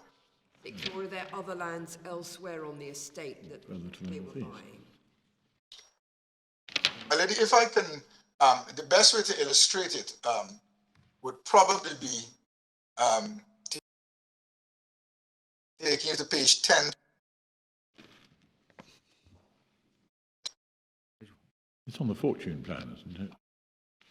Yeah, at 1025, this is the, at 1025, you will see on the left, we have 56.5, and this 29.1 acres on the right is what the appellant is seeing as the resurvey after the Farrell survey. Yes. He is claiming that this is the narrow sliver of land which comprises 29.1 acres that would have enlarged his portion of the lands that he was buying. Right. This is not a narrow sliver. If the actual Rowley land is the 85.6 acres, is the totality of what the Gifts were buying what we see at 1026? Yes. Or were there other parcels of land within the estate there's no dispute with Dr. Rowley about them, but had the rest of the estate, apart from that area, actually, we now know, been sold off to other people. Yes, if we look at 1026, my understanding is this. You have at the bottom of the page, bottom left-hand corner, you'll see Keith Rowley, 56.5. Yeah. And you will see at the top, the big portion, which is 93.2. And that is, we say, is undisputedly ours. So if I may use the analogy of... Is that everything that the gifts will have ended up buying if Dr. Rowley can establish a claim to the 85.6? The short answer is yes, my lady. So what's happening, if I may use the analogy of a Venn diagram with a point of intersection, on the left you have, the portion of Dr. Rowley, which is 56.5. On the right, you've got the 93.32. And then at the point of intersection, you've got this bit here between both of them, comprising 29.1. Yeah. That's the point of intersection that is in this, that has formed the bone of contention. Mr. Baron-Logan, can I see if I can assist? My lady is asking, apart from the 93.32, does the concept of the residue of the Alma Estate, which the gifts were going to get, include anything else? Or had it been, because certainly my recollection is that at the time when the agreement was made with the gifts, there was an uncertainty as to precisely what had been sold off over the years. And I'm assuming that this plan, which I think is the Fortune number 2 plan, isn't it, was designed to show what the residue was after all those uncertainties had been sorted out. And it seems that regardless to whom there had been sales of, it was all by then in the hands of the state. Yes, my lord, that would be an accurate assessment. Right. Yes, I don't think there's anything else that because this is prepared by Mr. Fortune, who was retained by the respondents, and this is what was prepared in accordance with their instructions, as the case may be. Now, my lords, my lady, the broad proposition I make here is this: the lapse of time in this matter spans over 3 decades, and it would be the oral evidence from a human being in circumstances such as that would obviously be fraught with it would be very unsafe and unreliable, because memories would have faded. And this is precisely why, in a situation like that, if there is contemporaneous documentary evidence, it is going to be of relatively higher probative value as to what transpired. So this falls within one of the exceptions which justifies appellate intervention, if it is that the trial judge did not in fact weigh in the balance, heavily so, the contemporaneous documentary evidence. And whilst tangential passing reference might have been made in passing, the judge simply did not take the bull by the horns to confront the evidential elephant in the room that was staring at her, which was this trail of contemporaneous evidence that was totally in conflict with the case for the appellant and Miss Latour. And we said that the Court of Appeal was justified in overturning the trial judge by a majority in these circumstances. The only evidence between 1975 until this claim was filed is the correspondence. There is no evidence, for example, that after July 1975, when the down payment was made by Dr. Rowley, that he had any conversations with Mr. Latour, who died in 1977. There is no evidence after that 1977 about conversations he had with his daughter, The only evidence we have is the contemporaneous correspondence exchanged between lawyers acting on the instructions of their clients. And we say in those circumstances, the trial judge was, the Court of Appeal was well within its rights to say, on the one hand, you've got the appellant who has taken 34 years to do, allegedly to do a resurvey. That's their case, it's not ours. No adequate explanation. I mean, although there was that length of time, Ms. Latour is being examined in the court. She's giving evidence in court. She's being cross-examined. Isn't it for the judge to decide whether or not her memory is to be regarded as reliable or not? I mean, the judge is in a good position to judge that. Well, yes, but even so, one has to judge that by reference to the level of discredit that occurs during the very cross-examination when the contemporaneous evidence was put to her. I mean, Millard, can I take you to it so that we can have a look at it, because this forms it's the linchpin of our case really on this matter.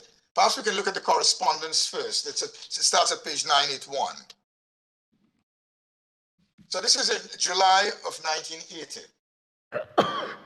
And we see a letter is written on the 9th of July 1980, and it's clear in its terms. We act for Dr. Keith Rowley, the prospective purchaser of a parcel of land in the parish of St. David in Tobago, comprising 56.5 acres. Now, there is no ambiguity about that. It is very clear and it is very certain. And they go on to say, they give the bounds of the land, and then they say, would you be so kind as to let us have such reference numbers of the relevant deeds as you may have, so as to expedite the title search. Now, that 56.5 is obviously based on the Farrell survey, which was done in 1976. If it is that they knew that that Farrell survey was rejected and a resurvey needed to be done, well, why on earth would the letter be written on these instructions from Dr. Rowley to be based on the Farrell plan? Then we go to the next page at 982, where they repeat the promise, because apparently they hadn't heard from them. But this is the letter. So nothing much turns on that. But if I go to 983, on the 14th of November 1980, we have, one of the oldest and most reputable law firms in Trinidad, writing to say, Mr. Collier Esquire, we refer to hours of 9th of July, last on the matter of the sale of a parcel of land at Tobago by Miss Marcelle Latour to our client, Dr. Rowley. We enclose the draft conveyance for your approval on behalf of the vendor. Should you approve the deed, we will be grateful if you would execute it and hold it in escrow and let us have a copy to present to the mortgagees. Now, the draft conveyance, which was prepared, describes the parcel of land in the schedule that you'll see at 985. It's the same 5.65. 56.5, sorry. It's 56 acres, 2 roads, which is roughly the equivalent of 56.5. Why would the draft deed of conveyance be drafted on those terms on the instructions of the appellant? Then we come now to the next letter at 987, which I'm is... so sorry, what was the page of the draft conveyance? Oh, beg your pardon, my lord. 985 would be the schedule, but it actually begins at 984. Oh, thank you. Much obliged. So if I take you next to page 987, here is Miss Latour's lawyers writing back. And they say they acknowledge receipt of the letter with enclosures. And this is what they say. Ms. Latour has an appointment with us Sorry, on the 16th. This is Sorry, 987, my lord, 987. Thank you. And they say, they acknowledge receipt of the letter with the enclosure. And they said, Ms. Latour has an appointment with us on the 16th of December, at which time we'll arrange for the deed to be executed. There is no mention of, a resurvey, nothing of the sort. We then go to the next letter at page 988, which is just the next page. On the 6th of February, 1981, so the New Year, Christmas passes, the New Year comes about, and they're writing to the appellant's lawyers, reconveyance by Marcelle Latour to Dr. Rowley. We understand from our client, there can be no doubt that they're acting on instructions. We understand from our client that certain rights of way would have to be granted to the owners of the adjoining lands. Further, the purchase price does not appear to be in order, and also your client is required to pay interest on the same from the 1st of January 1981. Now, if there was, and she's now raising here the objections to the deed of conveyance that comes. Surely, if the biggest objection was that you needed to do a resurvey which was outstanding, that would have been the first thing one would expect to see here or in the previous correspondence.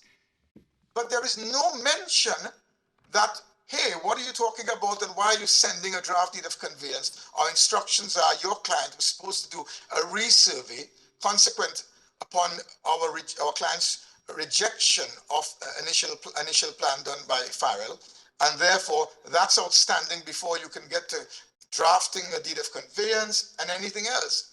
Instead, there's no mention about it.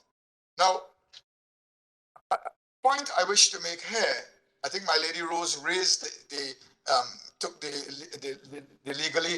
practical point about, hang on, why would someone on a balance of probabilities be in 1980 and beyond, 34 years later, wish to sell at $300 per acre? When we know by 1998, at minimum, you could have got to $5,000 per acre. And the answer we get in the appellant's case, and it's in the judgment of the High Court, is that perhaps she wasn't too concerned about money. Yes. Now, if she wasn't too concerned about money, how does one reconcile that proposition with this letter here, where she's saying, hey, I want interest. If you weren't concerned with money, would you be asking for interest? It's impossible to reconcile the two. So clearly, that is why I say that my assessment of it really is that, look, I think that, this whole idea that's been floated by the appellant and Ms. Latour, whose defenses bear a striking similarity in the court, and when you look at it, a striking similarity, is such that we said this was a fabrication, this whole issue of a resurvey. It was unknown to our client, never formed part of the correspondence, and then we go to page 989. On the 12th of February, Dr. Rowley's lawyers they're writing to him, their Keith. Enclosed is a copy of a letter we've received from solicitors acting for Ms. Latour. May we please have your instructions? We should also stress it's important for us to have a copy of the agreement so that we may know about the right of way of which the vendor speaks. Kindly also remember that you promised to get us another copy of the plan. And this now is the response based on the instructions sought in that letter at page 990. Reconveyance. And this is the right now to say, listen, We've taken our client's instructions thereon, and he expresses great surprise at the contents of your letter. He has asked us to remind your client of the following facts. In July 75, there was an agreement with Frank Latour and him that he would purchase a parcel of land described in the deed, which we forwarded to your office. So I pause there. This is confirmation by the appellant that the agreement between them was that he would purchase the parcel of land described in the deed. And that parcel of land in that deed accords with the Farrell survey. To your office under cover letter at a price of $300 per acre. As a result, he paid a deposit of $1,000 and had the land surveyed at the points indicated to him and his surveyor by your client and entered into occupation. So he is now saying that he is now saying here quite clearly that, look, as a result of this agreement, I paid money, had the land surveyed at points indicated to him by the Latours, and the survey he's referencing here could only be the Farrell survey because there was no other survey at this point in existence at this point in time. Then in paragraph 2, we're told the completion of the conveyance was delayed by the untimely death of Frank Latour and the consequent probate proceedings relative to his estate, which was completed in November 79. When the estate was finally administered, our client had to reopen negotiations with his prospective financiers, they having withdrawn the original loan offer, etc. Look, the point is, my lords, my lady, the cause of the delay in completing the transaction, the transaction was not a resurvey, an outstanding resurvey. It was plainly, as it said here, that Mr. Latour died and they needed to probate the estate, the will. That is all he says. He doesn't mention anything. Well, you know, I had to do a resurvey and I was getting problems to find a surveyor or anything of the sort. This is all the contemporaneous evidence gives. And then in paragraph 3, as recently as last year, our client had the verbal assurance of your client that the purchase consideration remained unchanged. In addition to all of the foregoing, our client has instructed us that at no time did they agree on any payment of interest. The delay in execution is now due to your client since you've had the conveyance since November 14th. And he says, notwithstanding his readiness, willingness, and ability to complete. Well, how would he be ready, willing, and able to complete? Send a draft conveyance if the ball was in his court because there was an outstanding resurvey to be done because the Farrell survey was rejected by Mr. Frank Latour. It just doesn't add up. And then we have, in the circumstances, our client doesn't intend to pay any interest. And as far as the right-of-way is concerned, our client has instructed us that the question of a right-of-way was not discussed originally when the agreement was entered into. He is, however, willing to negotiate with you concerning same, and in this regard, we await further word from you. You will no doubt appreciate that if our client agrees to the inclusion of a right-of-way, it will have to be shown on the plan. Now, to the extent that there is a conflict and an ongoing tug-of-war between these two persons, it undermines both of their credibility. Can I just ask you for a bit of help on the conveyance, the draft conveyance? Yes. At page 984. Yes, please, my lord. It's the conveyance of the land described in the schedule. We get that under the first recital. And if we go to the schedule on page 985, that refers to land coloured pink. I think this is other lands of the vendor, coloured pink on the, over the page, plan hereto annexed and marked A. Yes. Have we got that plan? No, we don't, I'm afraid. And the Court of Appeal also noted that it wasn't there, but the Court of Appeal found as a fact that it could only have been referring to the Farrell, based on the Farrell survey. Yes. Yeah. And I think that must be correct when one has regard to the quantum of the land. This is, So, my lords, that is this is why the Court of Appeal felt justified in intervening. And I want to make the point that that dispute between the two, Ms. Latour and Dr. Rowley, it's mutually destructive to their credibility. Because here you have them evidentially attacking each other, as it were. But I put this down not to any fabrication, basically. I put this down to fading memories, having regard to the lapse of time. You're dealing with 30 years ago. I mean, I was looking for Ms. Latour's age to see how old she was at the time the father had the original discussion, but it's not in the evidence. But I would have liked to know how old she was, because age, has some relationship and bearing on what role you have played and how, memory and all of that. But in any event, the point is their evidence simply just doesn't add up. Now, in that regard, then, can I now then take you to the cross-examination of Ms. Latour briefly to show you what transpired. It started 691.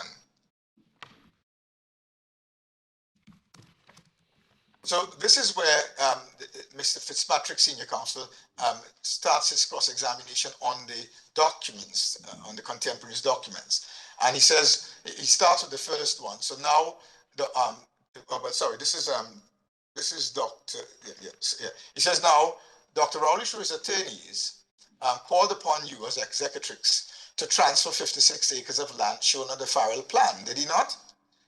He wrote our solicitors and I told them I was signing the plan, that I was not signing on any account the original Farrell plan or signing off because my father in his lifetime had objected to it. So she's saying she told her lawyers that, I told them that she's not signing off on what he submitted because her father had rejected the Farrell plan. So you gave those instructions to your attorneys.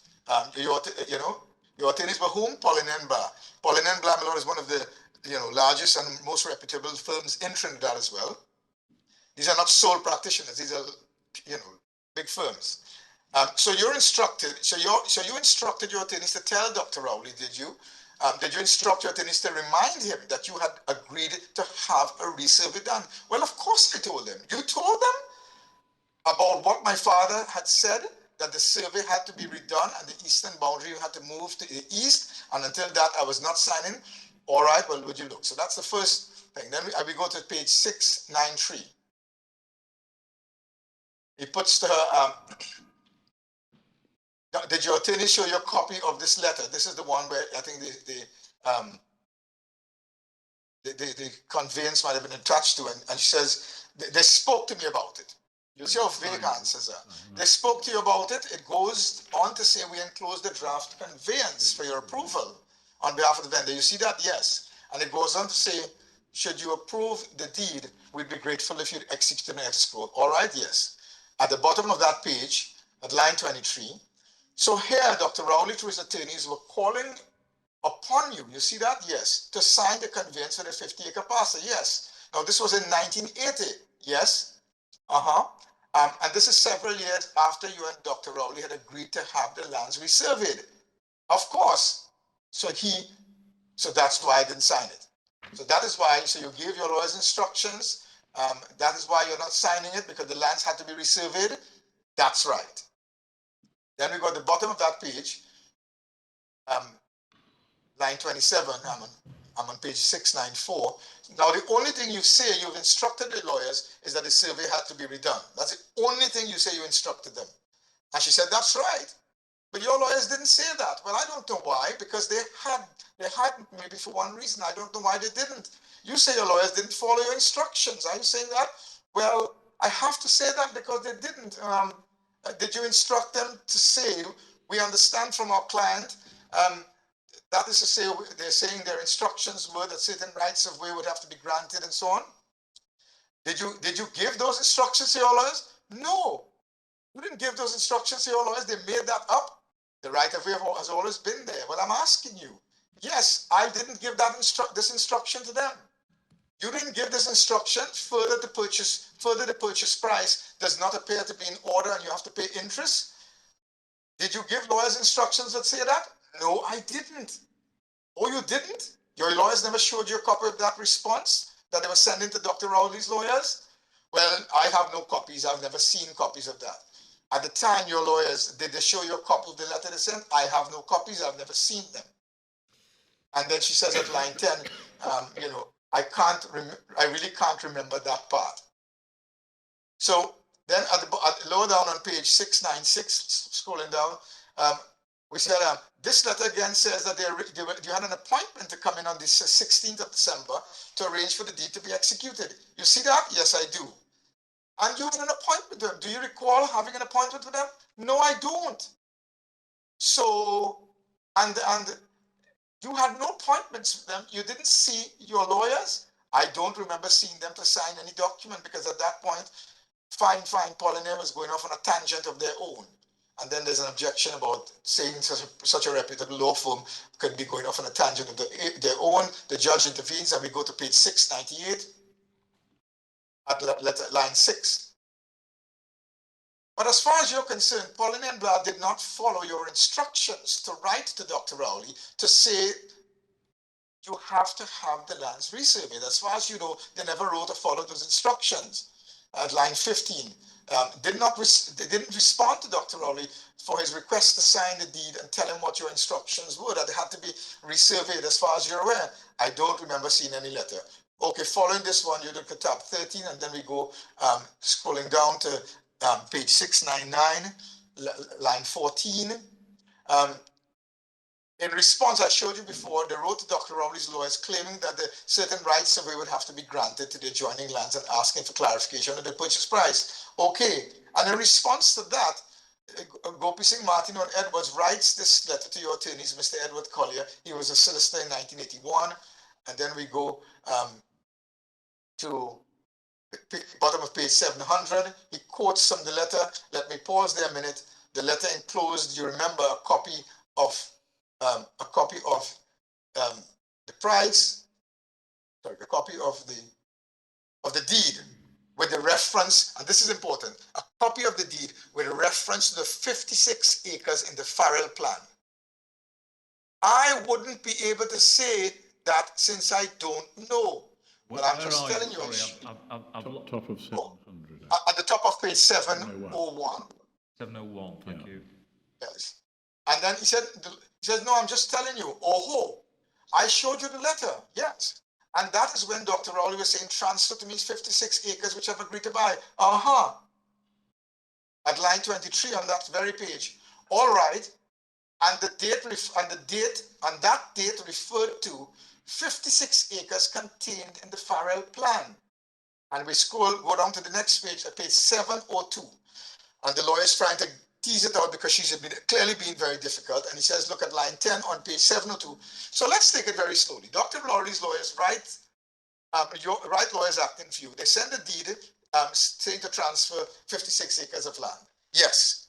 You gave your lawyers instructions. Yes. It followed when we looked at the other letter, your lawyers said they received instructions and that your concerns were a right of way and the purchase price. That's what your lawyers say. Well, I don't know nothing about that. And you said you didn't know whether you got a copy of that letter. Yes. Then we go to page 703, the last line, line 27. The completion of the conveyance, that is to say, Dr. Rowley, of the said 56 acres, that is what they're saying was delayed by the untimely death of Frank. And untimely death of Frank, which in consequence of the probate and so on. And at line 10, so Dr. Rowley is complaining that the delay was because you needed to get administration and probate done. Yes. Yes, he's saying that is the reason why the sale was not completed. Well, that is his reason. My reason was what I told you. My father objected to the survey plan. I can't. She trails off. I take you to page 705, line 21. Do you know why your father wrote this letter? This is the one to the Agricultural Development Bank.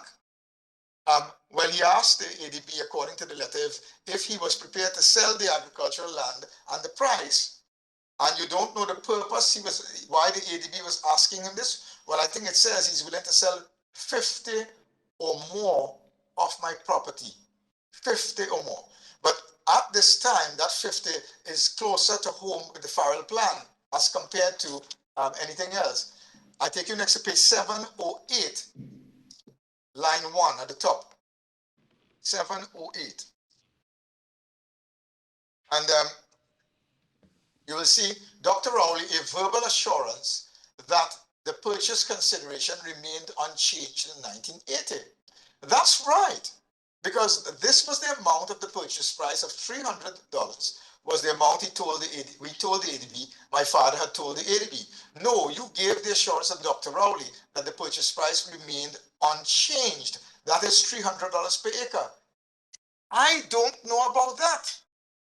So my lords, my lady, she is denying even that the purchase price, which brings me back to my lady Rose's question early on, whether that, I mean, who in their right mind? It's inherently incredible that someone will hold firm to a measly $300 per acre of land. And 35 years later, you'd be rushing to sell it for the same price. And she's saying, well, I don't know about that.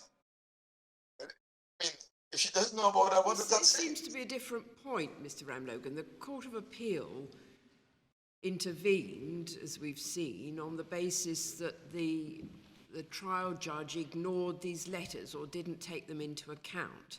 Now, you've shown us that there were a very long period of extended cross-examination of Miss Latour about this very point. And you say that the answer that she gave, which is, well, she didn't know why the lawyers had written that, was incredible. But that's not the basis on which the Court of Appeal interfered. They interfered on the basis that these letters were not not in the mind of the trial judge, and they should have been. But the more you show that they were a focal point of the cross-examination, I think the more difficult it is to accept that the trial judge didn't have them in her mind when she was considering these. I mean, you say, well, her answer was incredible, but isn't that what the trial judge has to decide? Well, milady, there are two things. I mean, it's one thing to say you have it in mind, but this is not something you can simply say can be a blip on the judicial radar. This has to be, a trial judge has to take the bull by the horns because this is, in assessing on a balance of probabilities, which side of the fence to come down on. A trial judge would have had to, is almost obliged to find that the contemporaneous documentary evidence would be of relatively higher probative value, given the distinct possibility of fading memories over a 34-year period. And the problem is that even if she had it in mind, the question is, did she actually, there is no judicial in the segment of a judgment for analysis. One would have expected it to feature prominently there. I mean, she merely recited it. So having it in mind is not satisfied by a recital. Having it in mind means that in your analysis, when the ratio decidendi of the court's reasoning is where you will have to take into account and weave it into the matrix of your reasoning to come up with the right answer. That is credible, but that simply wasn't done. It simply wasn't done. You see, and that's why we say the Court of Appeal was right to say that, saying that lawyers went off on a frolic of their own, invented imagined and invented and wrote letters claiming they were writing on instructions. I mean, it's inherently incredible. And if that's inherently incredible and her evidence had to be rejected on this, well, where is the analysis of the impact that has on her credibility in relation to everything else? There is none. So, you know, it could not be compartmentalized and jettisoned by the trial judge, you know, in a way that will allow her to view in blinkers the rest of the evidence, and that goes for both the appellant and Miss Latour, because when I take you to the cross-examination of the appellant on the same contemporaneous documents, it doesn't get any better. His evidence on the cross-examination is equally bad, and I can just take you to that quickly at page 760. Have you finished the references you wanted to give us of Miss Latour? My lord, I'll leave the rest for the board. All I will say is that have regard to page from 691 to 711, because it continues in that trend for quite a bit, which is why I suspect my lady intervened. But it's a continuous process of you know, bait and switch and denial. You know, she disavows and disassociates herself from her lawyers, notwithstanding the fact that she claims that she gave them instructions and they didn't follow the instructions, and they must have imagined all of these things and invented it and put it in their letters. I mean, and if that was so, one wonders why wasn't the complaint made to the Bar Association, any disciplinary proceedings, professional negligence lawsuit? Nothing of the sort. There's no mention of anything of the sort. And the Court of Appeal quite rightly rejects that and finds that, you know, it's just too incredible. So if I go to Dr. Rowley's cross-examination, it starts at page, I take it from page 760. 760? Yes. Thank you. And the first point is that, you know, he says in response to the very first question, early question, look, I can't swear to it because these things, it dragged on, and, you know, there was a lot of time elapsing between one action and the other. So I couldn't swear to the exact time when it happened. Now, I just take that, I just bring this to your attention because our case is that in a case where memories would have faded over 3 decades, the seesaw swings heavily in favor of the documentary evidence, which was largely ignored by the trial judge. At page 761, line 12, his question. Now you cause your lawyers to write to the attorneys for Mr. Latour, calling upon them, that is in 1980, to complete the conveyance of 56 acres of land. At that time, I'm sorry, I don't want to cut you, Dr. Rowley, but you instructed your lawyers to call upon Ms. Latour to convey to you 56 acres of land shown on the Farrell plan in 1980. Yes. So he accepts that he was calling upon Ms. Latour to convey the 56 acres of land shown on the Farrell plan. That is why we say this is what is consistent with the contemporaneous correspondence. We have an admission from the appellant that that's what he was doing. Look, that is what he was doing. And then on page 762, line 7, we say he takes him to the letter of July 9th, 1980. And he says, yes, it's written by Gopi Singh Martino Edwards on your behalf. Yes. It's written to Mr. Collier. Yes. And it says we act for Dr. Keith Rowley, the prospective purchaser of a parcel of land comprising 56.5 acres. Do you see that? Yes. That is in 1980, some 4 years after Ms. Latour says she directed you to do a resurvey. Well, that is correct, but there is good reason there. Okay, that is correct. So it's some 4 years after. Now you nevertheless, notwithstanding that direction, called upon them to complete the purchase of the 56 acres. Well, after I could not get a surveyor, Mr. Farrell refused to do it over. So I attempted to get another surveyor. I couldn't get one. So at that point in time, you called upon them. Well, That evidence is just incredible. There's no mention of the fact that he tried to get Mr. Farrell to do the resurvey and he refused.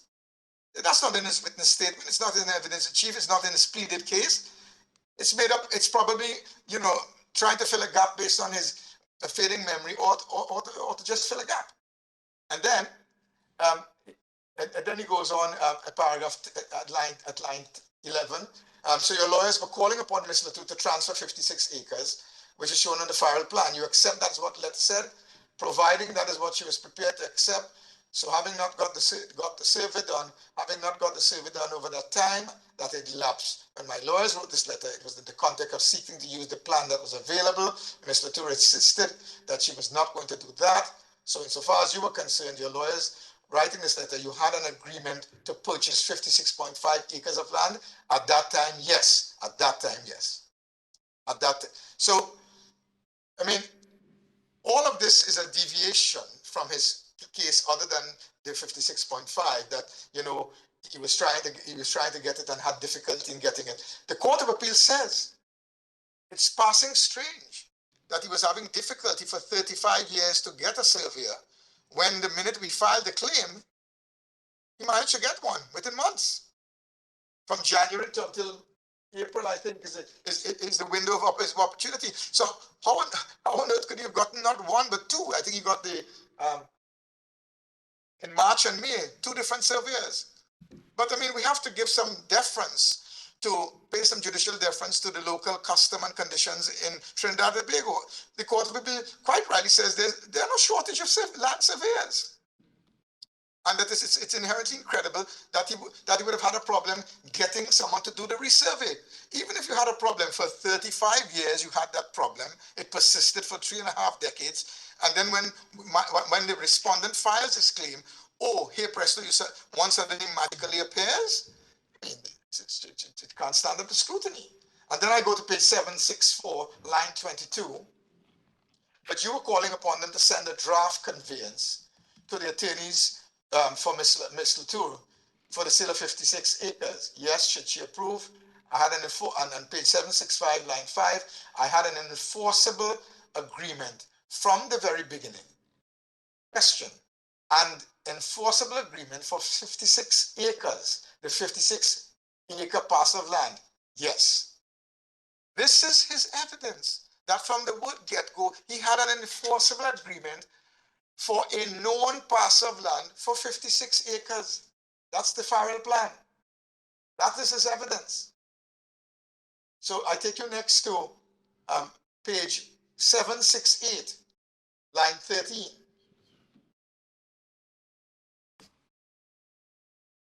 Sorry, Dr. Rowley, I'm asking a simple question. Is there anywhere in this letter that you see that the boundaries had to be redefined? Sorry, Mr. I don't see. Can you just tell us again which page you're on now? Which page? I beg your pardon, my lord. 768. 7?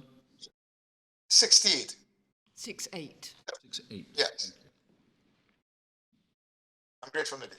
And it says, sorry, Dr. Rowley, I'm asking at line 13, my lord. I'm asking a simple question. Is there anywhere in this letter that you say that the boundaries had to be redefined?